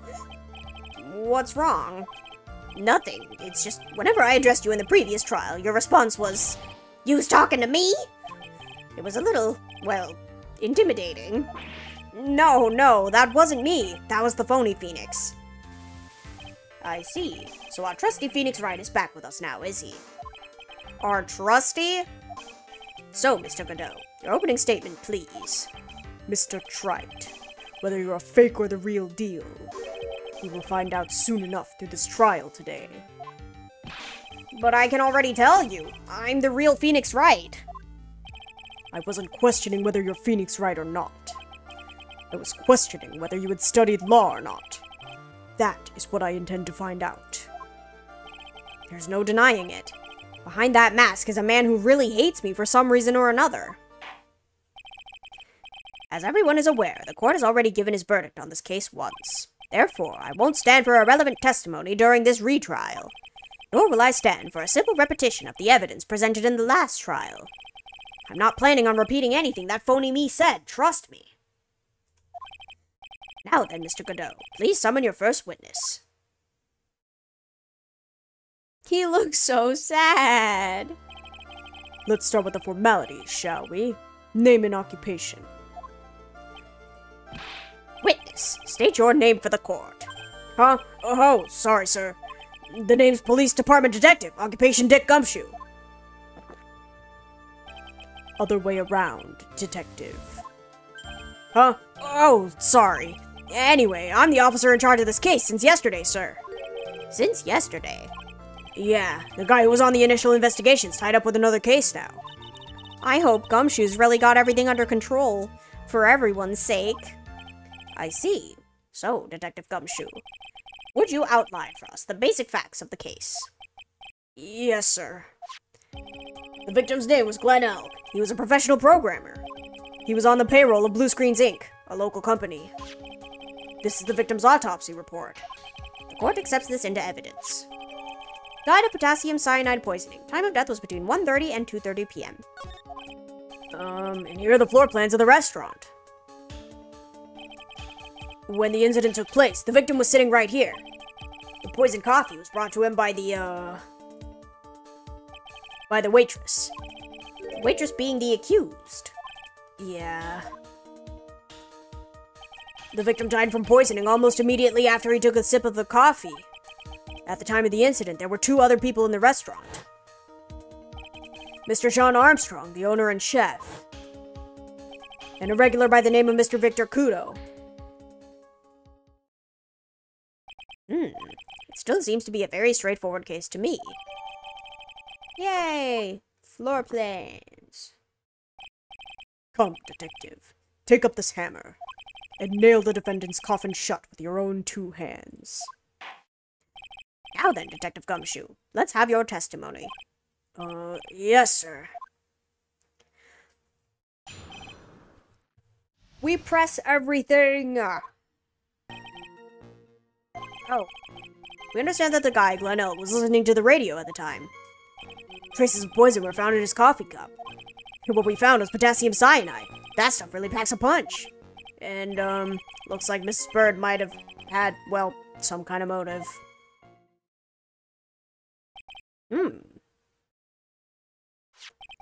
Using the dark, aromatic depths of coffee to conceal the poison. Classy lady. The facts of this case seem to be ironclad. Mr. Wright, I would like to ask you to begin your cross-examination, but... Yes? Please, no intimidation tricks this time around. Is that understood? I already told you that wasn't me. We would never. When the incident took place, the victim was alone at his table. Can I stop you for just a minute? Huh? What is it? Did I say something that contradicts the evidence? He's so desperate for that to be true, he's practically crying. Your testimony just now doesn't match the testimony given by Miss Bird. She claims that there was another man at the victim's table. Yeah, that's what she said. And What killer wouldn't say that when faced with a homicide conviction? Hey! Sadly, her testimony isn't supported by the owner or the other customer. Isn't that right, Detective Gumshoe? Yeah, it's true. Their two testimonies tie up on that. They both say that there was no other guy at the table. What should I do? Should I press on this point a little harder or not? Press harder! Well, maybe the other witnesses just missed it. Perhaps their view of the victim's table was obscured in some way. Huh. That argument is as weak as the coffee at Tribulations, right? I have here in my possession a ticket. A ticket? Looks more like a photo to me.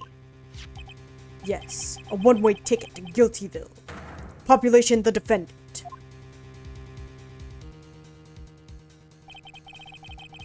This is a photograph taken from near the entrance to the kitchen. This is the scene as witnessed by the chef moments after the poisoning took... this is the scene as witnessed by the chef moments after the poisoning took place, correct? I think the court will agree that with such a clear view of the scene of the crime... How, Mr. Trite, could anyone have overlooked a second person at the table? But, like, the divider, though. It certainly seems to show the victim's table extremely clearly.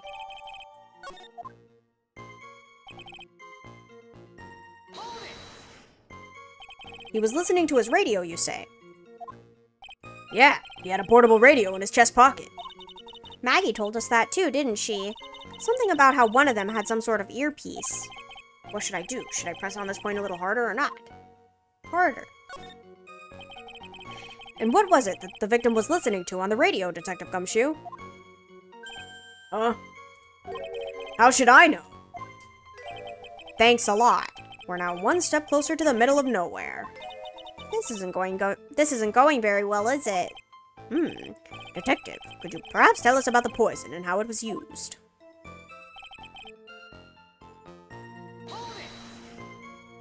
So, traces of the poison were found in the coffee cup and nowhere else. Not sure I get you, pal. Was the poison a liquid, or was it a powder? If I had to put it in layman's terms, I'd say it was a powdery substance.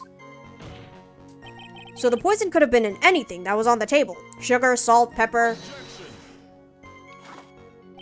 Huh. Do you put salt and pepper in your coffee, Trite? The victim took his coffee black with no sugar. It seems that the poison could only have been in the coffee. What should I do? Should I press harder or not? Are you absolutely certain that the victim even drank any of his coffee? Huh? What do you mean? According to this file, the poison was found in the victim's coffee cup. But what proof is there that the victim ever drank any of it? Oh, hey, you're right. That's what I was thinking. In case you were wondering, the last objection was for the detective there. Huh? For me? Oh, hey, you're right. You may be fooling the court, but I'm not falling for it. If you have the time to waste, you have the time to present that piece of evidence. That piece, sir? Yes, that piece. What piece was it again?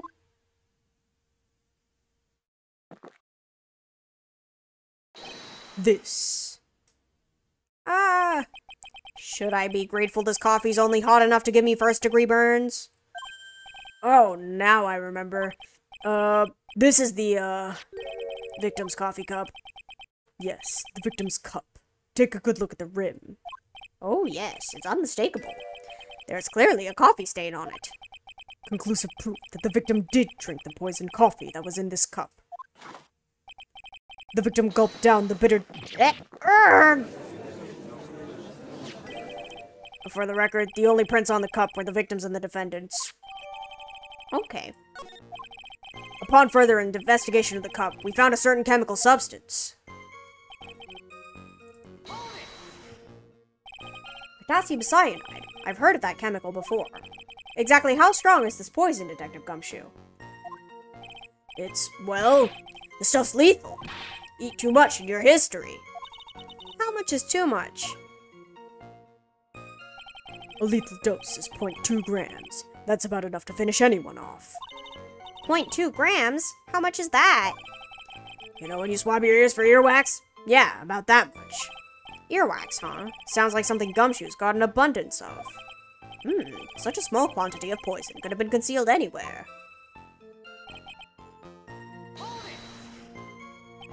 Some kind of a motive. Yeah, but if you ask me, it's been blown way out of proportion. You know what my golden rule is, detective. Chuck out a bad cup of coffee. You can always get another. Huh?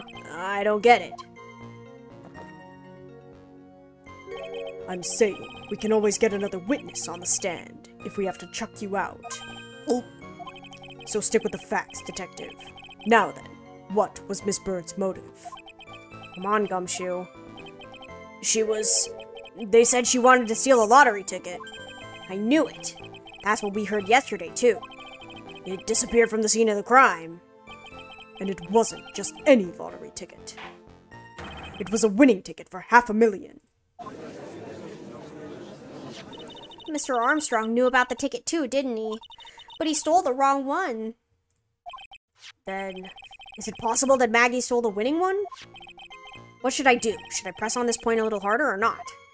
Always. Wait a minute. The mere fact that the lottery ticket disappeared in no way implicates my client. Huh. I have here in my hand the very ticket in question. That's the $500,000 lottery ticket.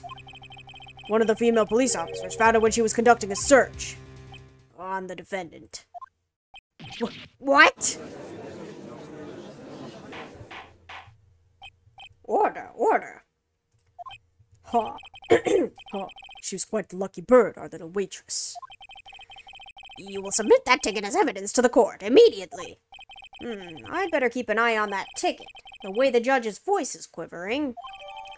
A winning ticket for $500,000 found during a body search of Maggie. This ticket was presented to court in the previous trial, too. But it feels heavier now, somehow. $500,000, you say? It's just a scrap of paper. What matters is where it was found, Your Honor. And that's on Maggie's person, unfortunately. That's enough.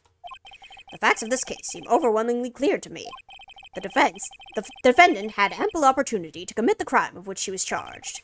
Furthermore, it seems beyond reasonable doubt that she did indeed commit this crime. I like an old man who knows the score. There's also the matter of the $500,000 lottery ticket. That alone provides a very credible motive. I mean, for that sum of money, even I might be tempted to bend the rules. I don't mind an old man who's weak to the siren call of money. Not good, Nick. The evidence against Maggie's starting to pile up fast. Yeah, that's because the court has ruled guilty once already. I'd say it's about time to wrap up this repeat performance with one final, decisive piece of evidence. He's got more evidence against Maggie? This is the apron the delightful Miss Bird was wearing at the time. Wow, that's not the cleanest apron I've ever seen. That stain looks like... It can't be blood, can it? Ah, it seems the star of our play was a little flustered. And somehow spilled coffee on herself. The coffee? That's not exactly the first thing that caught my eye. Of course, the coffee stain isn't the most interesting thing about this apron. No, there is something else that stands out even more. Something else? I presume you mean... Of course. I'm referring to the pocket. The... pocket? A search carried out right after the incident uncovered this. Potassium cyanide. The very poison used by the killer was in her apron pocket. A bottle of poison? In Maggie's pocket? Yeah, and Maggie's prints were the only ones on it. What? Order, order, order. The court will accept these items into evidence. Worn by Maggie at the time of the incident. Has a small pocket but big stains. A deadly powdery poison bears Maggie's fingerprints found in her apron pocket. There's something that's still bothering me, Mr. Godot.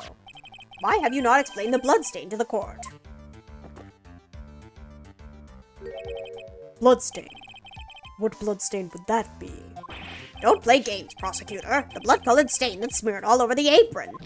That's ridiculous. No one told me anything about a bloodstain. You don't need to be told, just look at it. Well, detective. Could this stain really be blood? No way, sir. It's just ketchup, sir. Ketchup? She must have gotten some on her apron while taking someone their breakfast that day. You could have spoken up about that a little sooner, Detective Gumshoe. Pull a stunt like that again, I'll have you drink 17 cups of ketchup, witness. I thought everyone knew what it was already. I haven't seen anything yet to make me doubt the last ruling I made on this case. The motive, the opportunity, and the supporting evidence. They've all been clearly established. Well, Trite. It seems you really are a phony after all. You really know how to drive a man nuts. Witness, please continue with your testimony. Describe for the court the crime scene and the findings of your investigation there.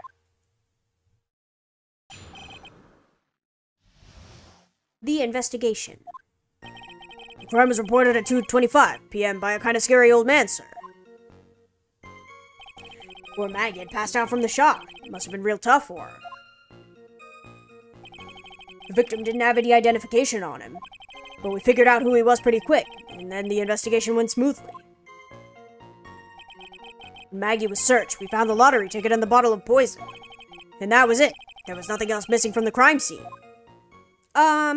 Objection. You identified the victim and secured your prime suspect. Very good. Last chance to convince the court you're a real lawyer, Trite. Don't count on any more cross-examinations after this one, so let the fun begin.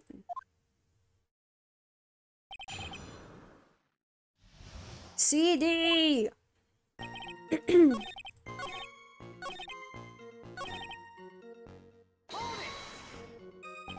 But the defendant had been passed out for a while, correct? In that case...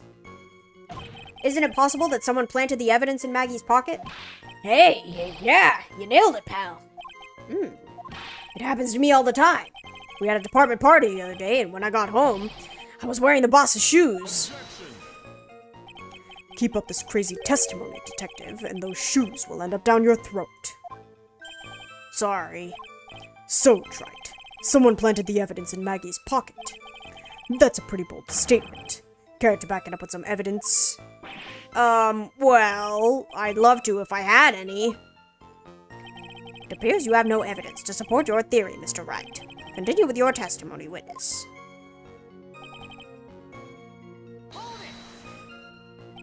So the $500,000 lottery ticket and the bottle of poison were accounted for. Yeah. Interesting. Is it true that those two items are... It's true that those two items are accounted for. But wasn't there another lottery ticket that was stolen that day? Oh yeah. The one the restaurant owner took. He won a whole dollar with it. What a lucky guy, huh? And they're just going to let him get away with it? It was just $1, detective. I guess no one cares when it's that little, except for Gumshoe.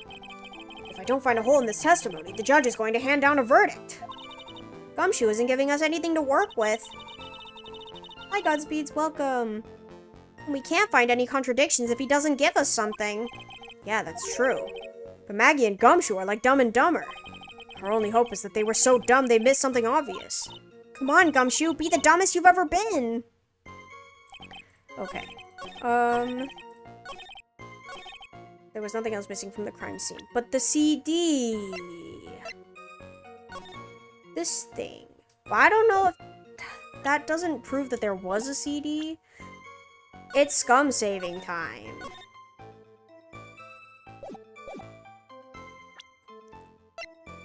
Okay.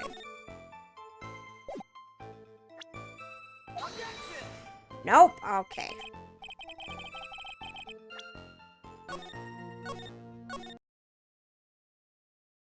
Guess we'll just press some of the other stuff too.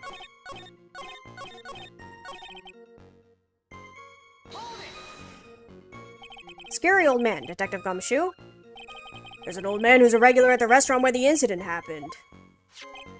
Ah, we're obviously talking about the same old man. Officers were dispatched right after the report came in, but the old guy still made a fuss. What took you so long? Then he hurled abuse at them and seeds. Seeds. Ha! It was nothing. I got each one with my teeth. I guess not even the mighty Godot can avoid being attacked by that guy. The old man was the only other customer in the place at the time. He took his time finding a payphone apparently, so he was late reporting the crime.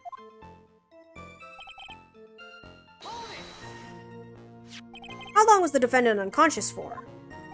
The officers got to the crime scene around 2:40. Maggie was still out cold in the kitchen at the time. It took another 10 minutes or so before she came to. I would have liked to have been on the scene myself. I bet you would have liked to have carried out the search, too. I would have loved to see Maggie asleep like that. All pretty and peaceful. You're a professional detective, Gumshoe, not a professional bird watcher. Save the romantics for your own time, detective.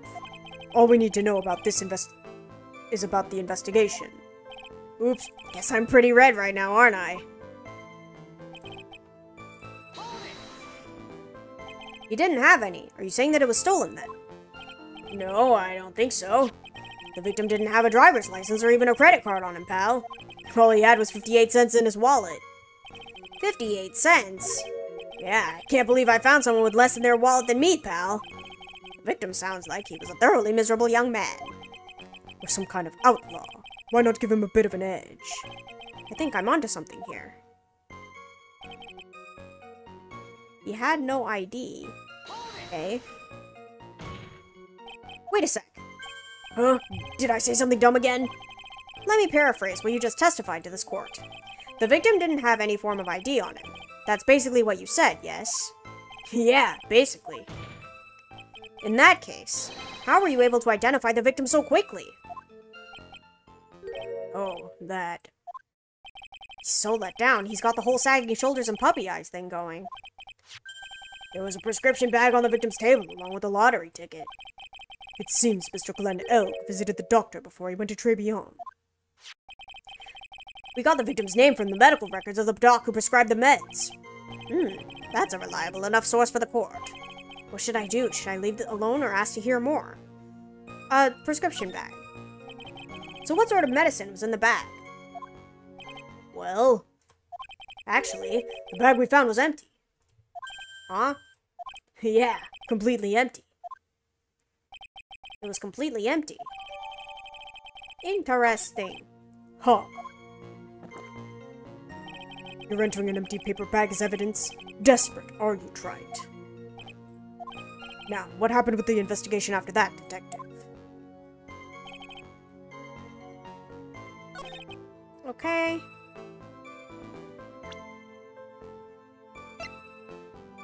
Raise an objection. We're gonna try. If he got it before going to Trey Beyond, where is the meds? I don't know if this is gonna work, but we're gonna try. Ah!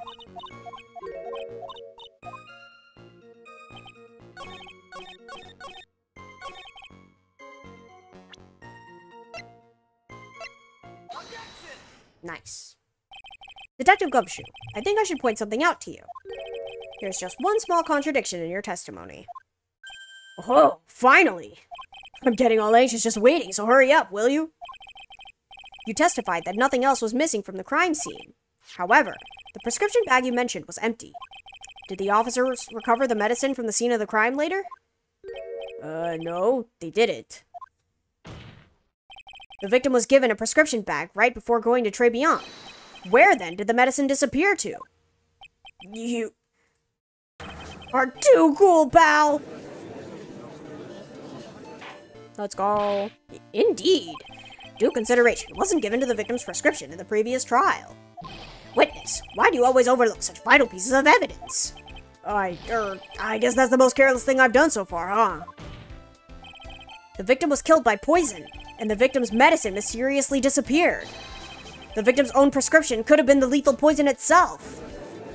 Well, I don't know about that one. Order. Well, Mr. Godot, what do you have to say to that? That's all. What? Read for the court the name of the clinic on the prescription bag, if you will. What's the clinic's name got to do with anything?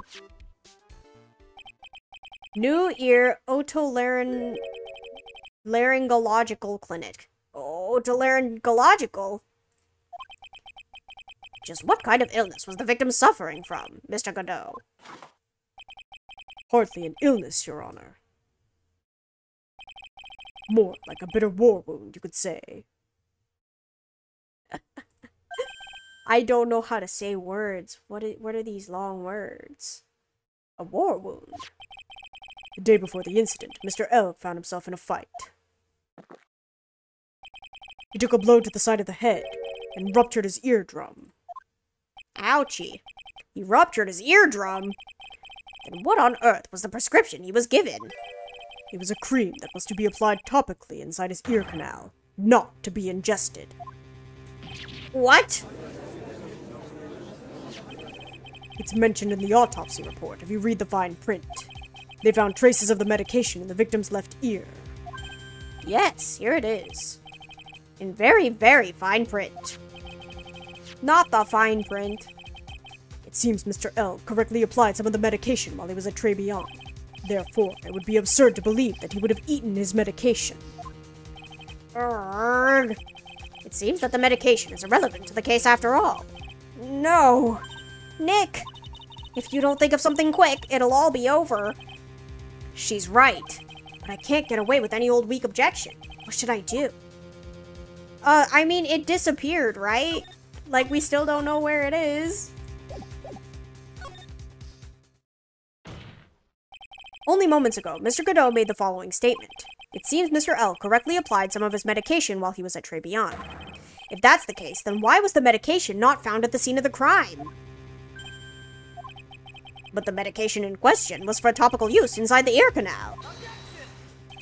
That doesn't change the fact that it could not be found at the crime scene. However insignificant it may seem, it's a lawyer's duty to pursue the truth. You know as well as I do that the medication is irrelevant. It hardly seems likely that a prescription drug would contain potassium cyanide.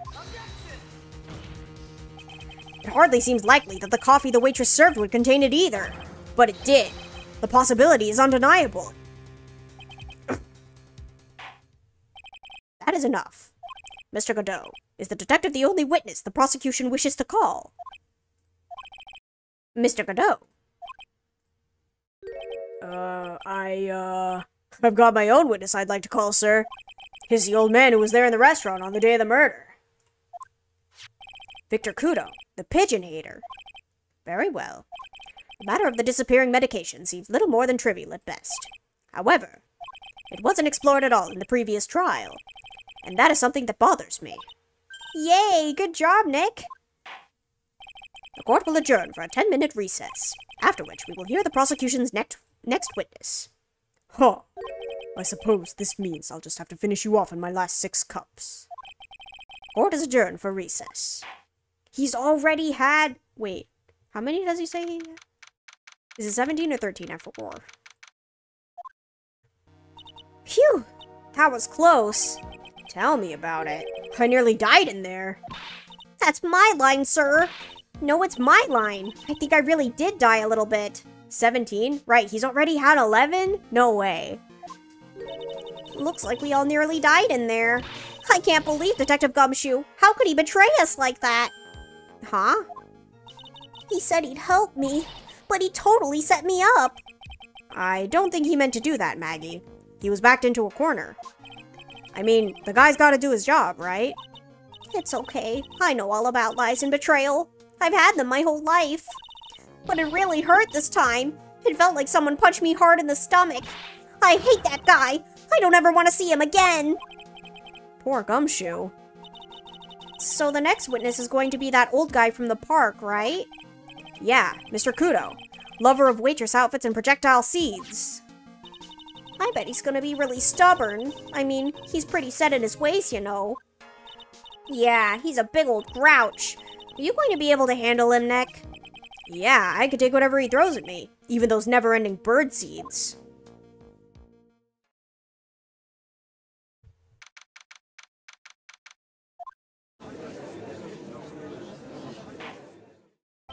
Court will now reconvene for the trial of Maggie Bird. Mr. Cadeau, your next witness, please. The prosecution calls the lucky old-timer who caught the show over a cup of coffee. Will the witness please take the stand?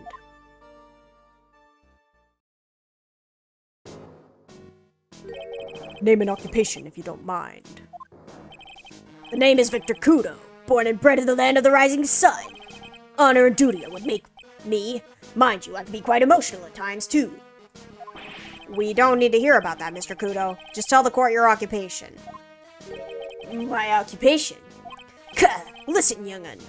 How much do you think there is for kimono... How much call do you think there is for kimono embroidery here?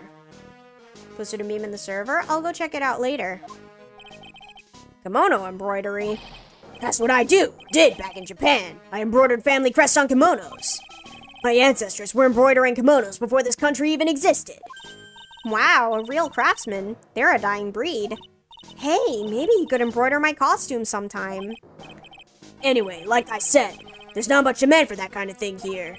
So I had to take a job working the cash register at a burger joint, pretending to smile. That burger joint would have been better off putting him in the kitchen. Now then, witness, were you in the restaurant at the time of the incident? Oh yes, I was eating some seeds over a cup of Javachino. Seeds? What do you think these are? I see. So you saw everything that happened, Gramps.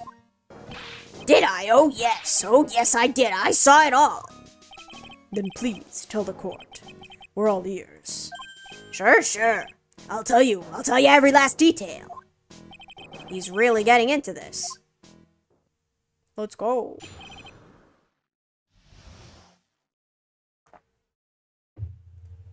What I witnessed. The young man was reading the sports paper. The servant girl brought him a Javachino, but she put something in it. That man took one sip of it and looked like he was in terrible pain and then collapsed. That's the servant girl right there in the defendant's chair. I remember her well. Oh, do you now? Yes, hydrate. Mr. Kudo, she is not a servant girl. Please refer to her as a waitress. You're as bad as the rest of them. All these newfangled words. What's wrong with the old-fashioned ones? Newfangled? All this talk of radios and glasses, it's wireless and spectacles, I tell you. Excuse me? Listen to me, everyone. Don't forget the old values. Don't let the good old days slip away.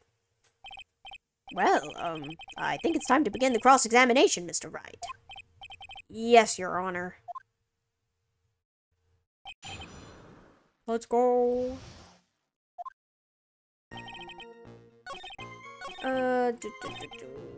Okay. You said I remember her well in reference to the waitress. Did you have any particular features that you can identify her by? Particular features? It's a disgrace, that's what it is. Sorry? You can see all the way up to her, you know, she's practically naked in that uniform. So the particular feature you recognize about the waitress is her outfit? But anyone could wear such a uniform, even me. Yas, Phoenix. Mr. Wright, please spare the court any further mental anguish from that image. Don't get all excited, Nick. You've got to keep yourself together. I guess I got a bit carried away. There are other things I recognize about her, too.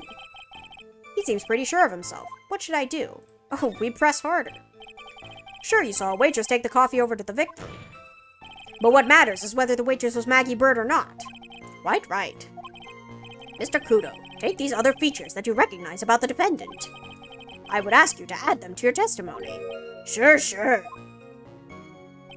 There was a ribbon in her hair and her apron straps were loose. You do seem to remember several details about her appearance. But what about the most crucial detail of all? Her face. As if I wouldn't remember that! The witness noticed the straps of the accused's apron. He's unlikely to make a mistake about her face. That's right. I can even tell you the color of the ribbon in her hair. It was red. So you see, there was nothing wrong with the witness's eyesight. There's no doubt he remembers the waitresses pretty well. What should I do? I get the feeling there's something more to this somehow. Ask about the straps, I guess. Mr. Kudo, you seem especially interested in straps. Why is that? What? The ribbon in her hair, the straps on her apron. What's the fascination? Fascination? Objection! Ooh, we're exposing him. People have all kinds of fetishes, Trite. We don't need to embarrass the witness. Listen, you young upstarts, I haven't got some sick strap fetish. Is there any relevance to the witness's unusual love of straps, Mr. Wright? I was just curious as to why he was so fixated on the waitress's straps. I said I haven't got a strap fetish. How many times do I have to repeat myself? Very well. Continue with your testimony, Mr. Kudo, and make it strapless. Okay. We press the other one just in case.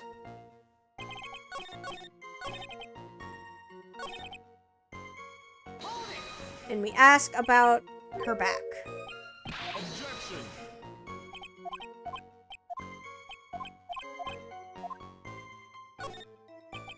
The identifying features you described are all things you would see from the back. So what? Is it possible that you never saw the waitress from the front at all? Objection! Huh. He's got you there, Gramps. People normally talk about facial features when they're asked to describe someone. But this witness's testimony is nothing but straps and ribbons. This is harassment! I tell you, I'm not obsessed with straps or ribbons! I'm just telling you what I saw! Mr. Kudo, the court requests that you add details about any identifying features. Features you observed from the front, that is, to your testimony. Sure. This old man's testimony's getting longer and longer. And if I can't find a hole in it soon, it'll get even longer, I bet. There wasn't anything that caught my interest about her when I saw her from the front. Oh, really? How interesting. Not even her nasty old apron?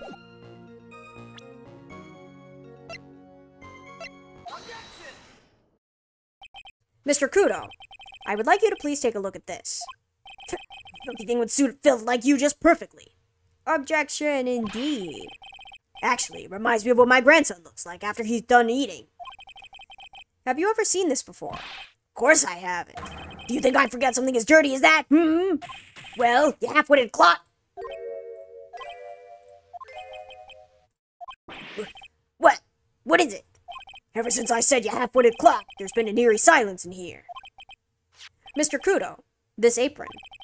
Is the apron worn by the defendant on the day of the poisoning? And as you just said yourself, you wouldn't forget something like this. Which means, if you had really seen this apron before... Yes, you know what I'm getting at. You couldn't have possibly seen the waitress from the front. Oops. My guy. Witness. You can't just oops your way out of this. Well. Looks like we finally have a genuine trial on our hands. Let's go! Listen, Trite. Here are the facts. On the day of the incident, there was only one waitress in the restaurant. That being the defendant, Miss Maggie Bird. Exactly. And when that one waitress put the poison into the coffee cup, this old guy was watching. I hope you understand the gravity of the situation, Mr. Kudo. The fate of the defendant may rest on what you say you remember seeing. Just tell the court exactly what you saw, Gramps. You can rely on me, Captain. My noggin's in perfect working order. I can't remember a single occasion when I forgot what burger a customer wanted. He can't remember. Probably more like he messed up so many times he's blocking it out. Very well. Let's test just how good your memory and attention to detail is, Mr. Kudo. Tell us what you remember about the victim. About the victim. He was another of those pesky young types wearing a broken pair of spectacles. He had a newspaper in his right hand, and the noisy brat kept rustling its pages. The young man was listening to the wireless. I remember that well. Then the servant girl in question brought over the Javachino. The little fidget picked up the cup with his free hand and took a sip. That testimony we just heard was to test how credible the witness's memory is. It seems to me that he remembers the victim in a great deal of detail. Oh yes, I hate those you-know-what types who are so vague about everything. How are we going to handle this, Nick? We only need to do one thing. We just need to prove that the old man's memory is shot. Just trip him up, you mean? Isn't that kind of cruel? I suppose, but it's what I do best. Let's go.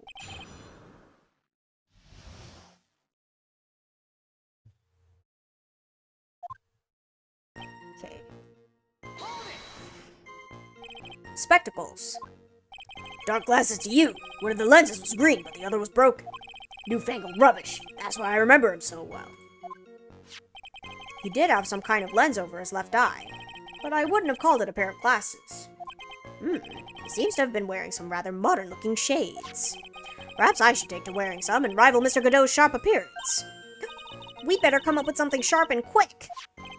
I guess I'll wait and see if I should challenge him about the spectacles.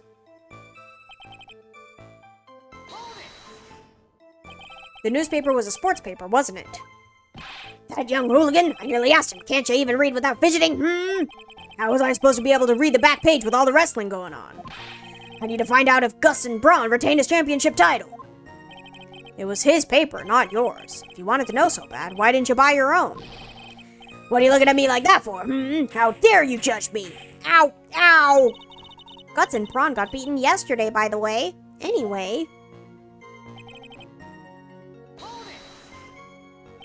A wireless. That decadent young rascal. In my day, it was one or the other. Read the paper or listen to the wireless. Oh boy. And using an earpiece. It's selfish, that's what it is. I was straining my ears, but I couldn't catch any of it. Was he that desperate to listen to the radio? What are you looking at me like that for? How dare you feel sorry for me? Ow! Ow!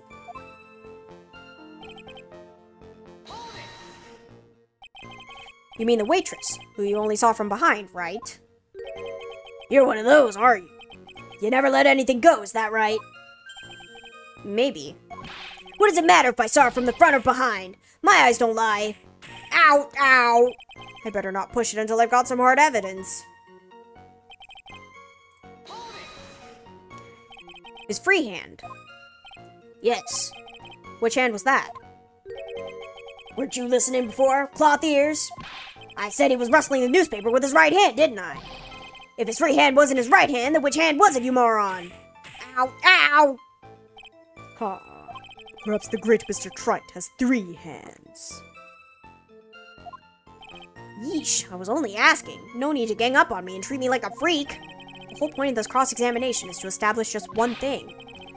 That this old guy's memory has more holes than a slice of Swiss. I guess we just need to find a contradiction in his testimony somewhere, huh? Anything will do, even the smallest detail. We just need one mistake and he's ours. Oh boy. Okay. Let's take a look.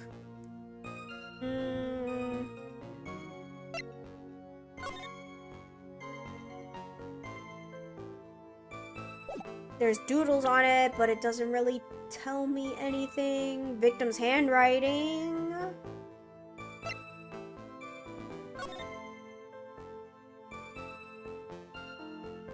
That looks like he was grabbing it with his right hand, probably.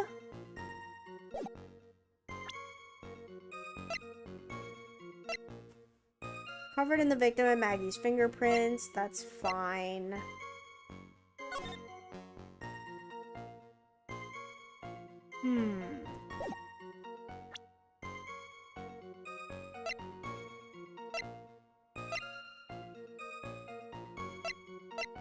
So it probably has to be this? Wearing a broken pair of spectacles. Left eardrum was ruptured the day before the incident. So the thing was in his right ear. He had a newspaper in his right hand.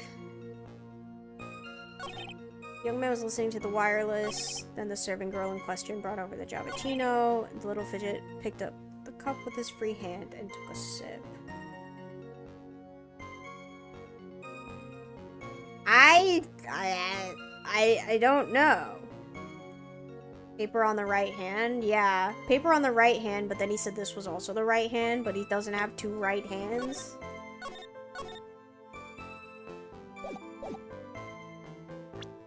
Guess is it just this photo?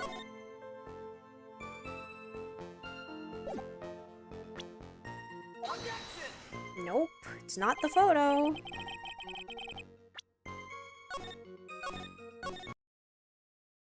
Do I have to present it where it says right hand? The cup?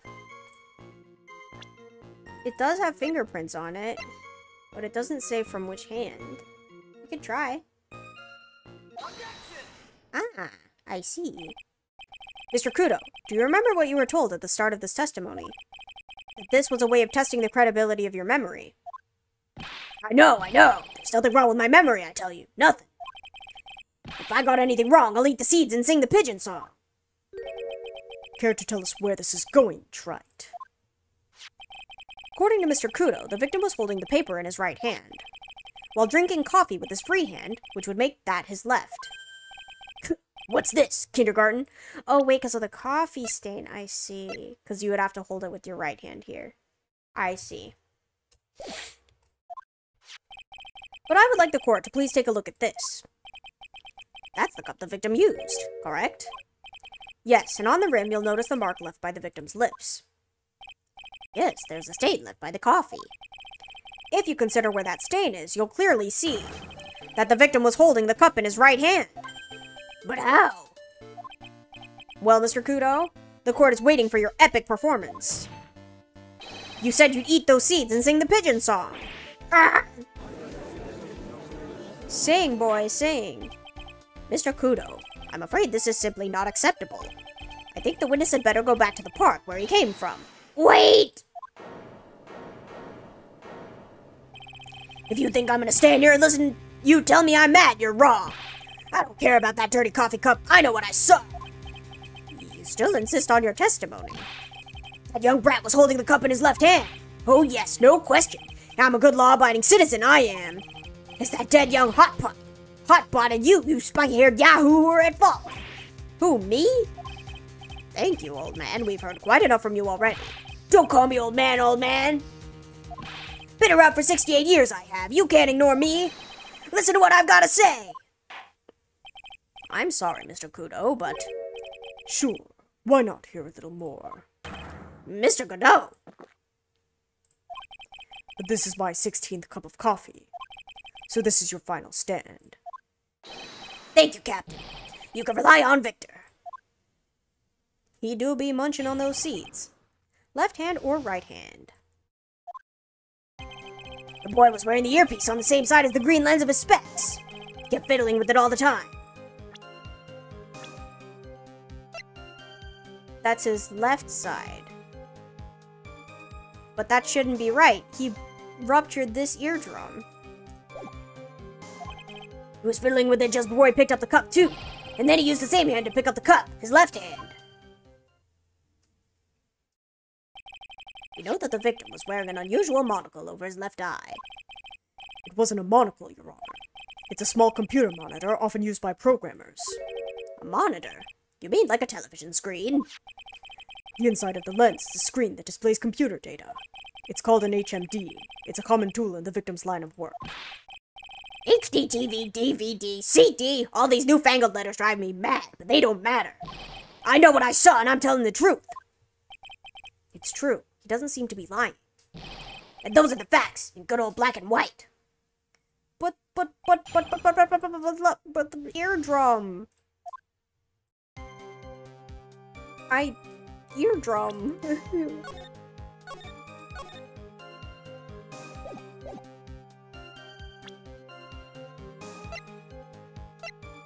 The bag is empty. I guess it's just this. Left eardrum was ruptured. Yeah. I'm not sure what the relevance of this is, but... Mr. Kudo, there is something very strange about your observations of the victim. Objection! What? You say he was wearing the earpiece on the same side as the HMD. No question. You can lock me up if I'm wrong. It was his left ear without a doubt. I could only see that side of his head from where I was sitting. I don't think so. What'd you say? You're no doubt unaware of this fact, Mr. Kudo, but the victim couldn't hear with his left ear. His eardrum was ruptured. Traces of medication for his condition were found in his ear canal. That's right. It's impossible that the victim was wearing his earpiece in his left ear, because he couldn't even hear in that ear. Is that true, Captain? It is. Pigeon! Pretty pigeon! Order. This witness's testimony is completely unreliable. He only saw the waitress from behind, and he claims the victim was wearing an earpiece when we know his eardrum was ruptured. Well, Mr. Godot? A single drop of milk is all it takes to destroy the pure black magic in the cup. This old man is my drop of milk. Captain, are you calling me a drip? This is the victim's coffee cup in which the potassium cyanide was found. The mark on the rim clearly shows that the victim picked it up with his right hand. I'll never back down. I know I'm right. This lad drank his Javachino with his left hand. Let me put you out of your misery. Clearly, the victim used both hands. He took a sip with the cup held in his right hand and then switched to his left. Why? That is what the old man saw. Impossible. The witness had already testified on numerous occasions that the victim died immediately after taking just one sip of the coffee. Which hand the victim used to pick up his cup is irrelevant, Your Honor. The facts still stand. With one hand or another, Mr. L drank the poisoned coffee. Like this. Sadly, Mr. Godot, that doesn't wash. The point of this testimony was to establish whether the witness's memory is credible. And the results are clear. The testimony given by this witness is useless.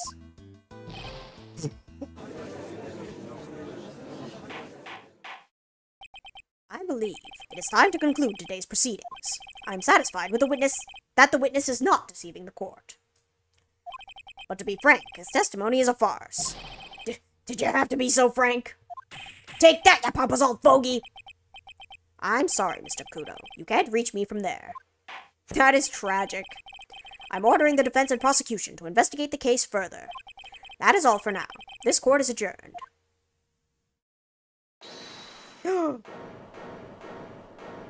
Wait! If we stop now, where does that leave me? Leave you, Mr. Kudo. Thanks to that blue-suited young upstart up there.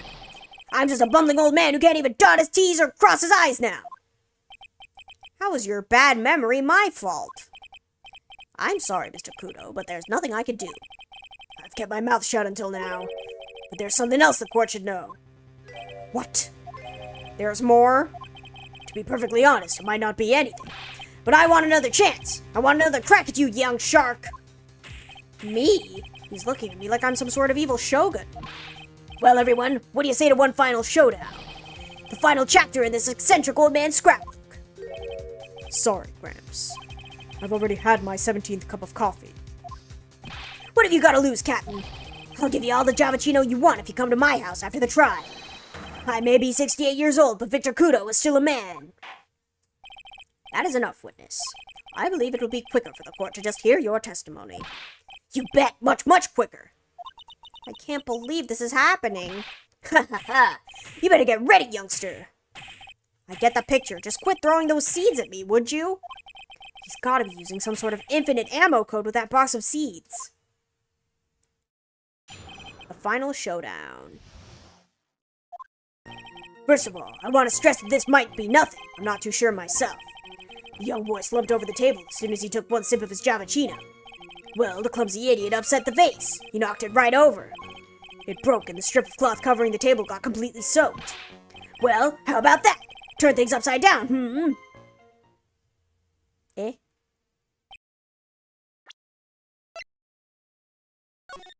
Eh? Sir? Sir? Is that all? Yes, that's all. I remember it perfectly. You're doubting me again? You're doubting a poor, defenseless old man? No, we are not doubting you, Mr. Kudo. Don't you get the feeling there's a question hanging on everyone's lips, Nick? Yeah. So what, probably? That's all I can think of, and I have to cross-examine this guy. You're a bird brain. That's why you all... That's why that's all you can think of. Very well. Mr. Wright, your final cross-examination, please. My guy. My guy.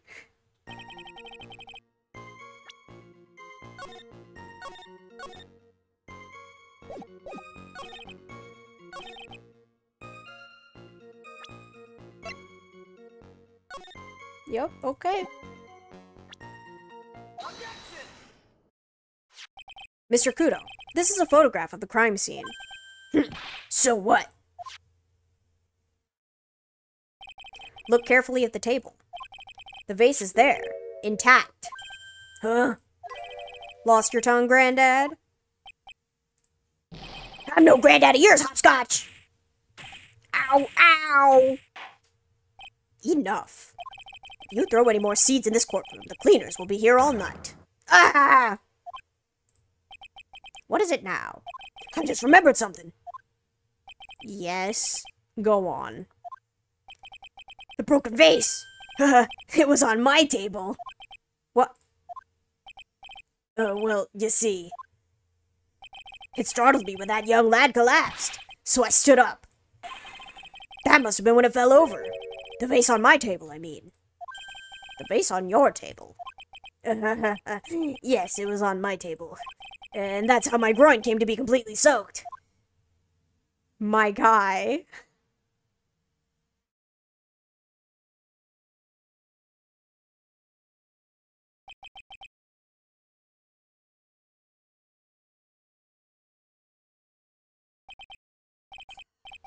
Thank you, Mr. Kudo. You've certainly earned your kudos for today.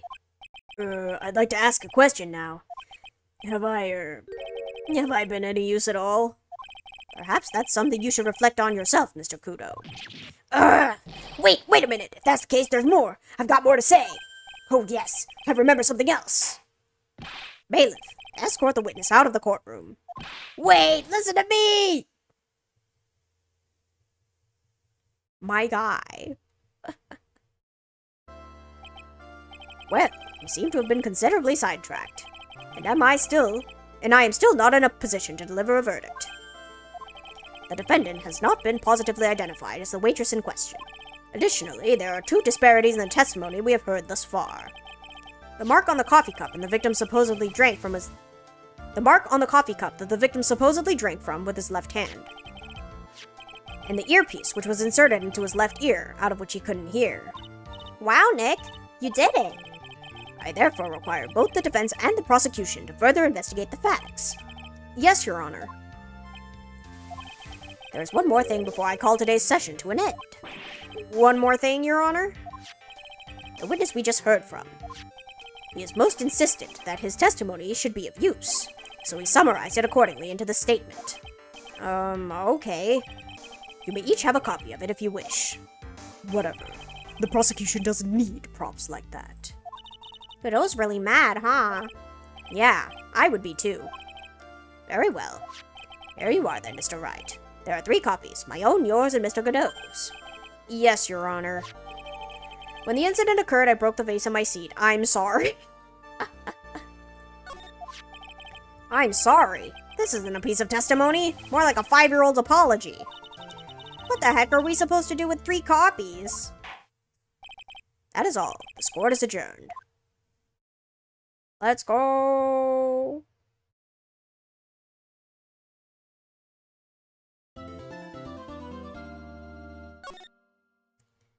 And I think that is where we will end for today. My voice hurty. Thank you guys so much for coming, though. That was fun. Hopefully, I'll see you guys next time. Bye-bye.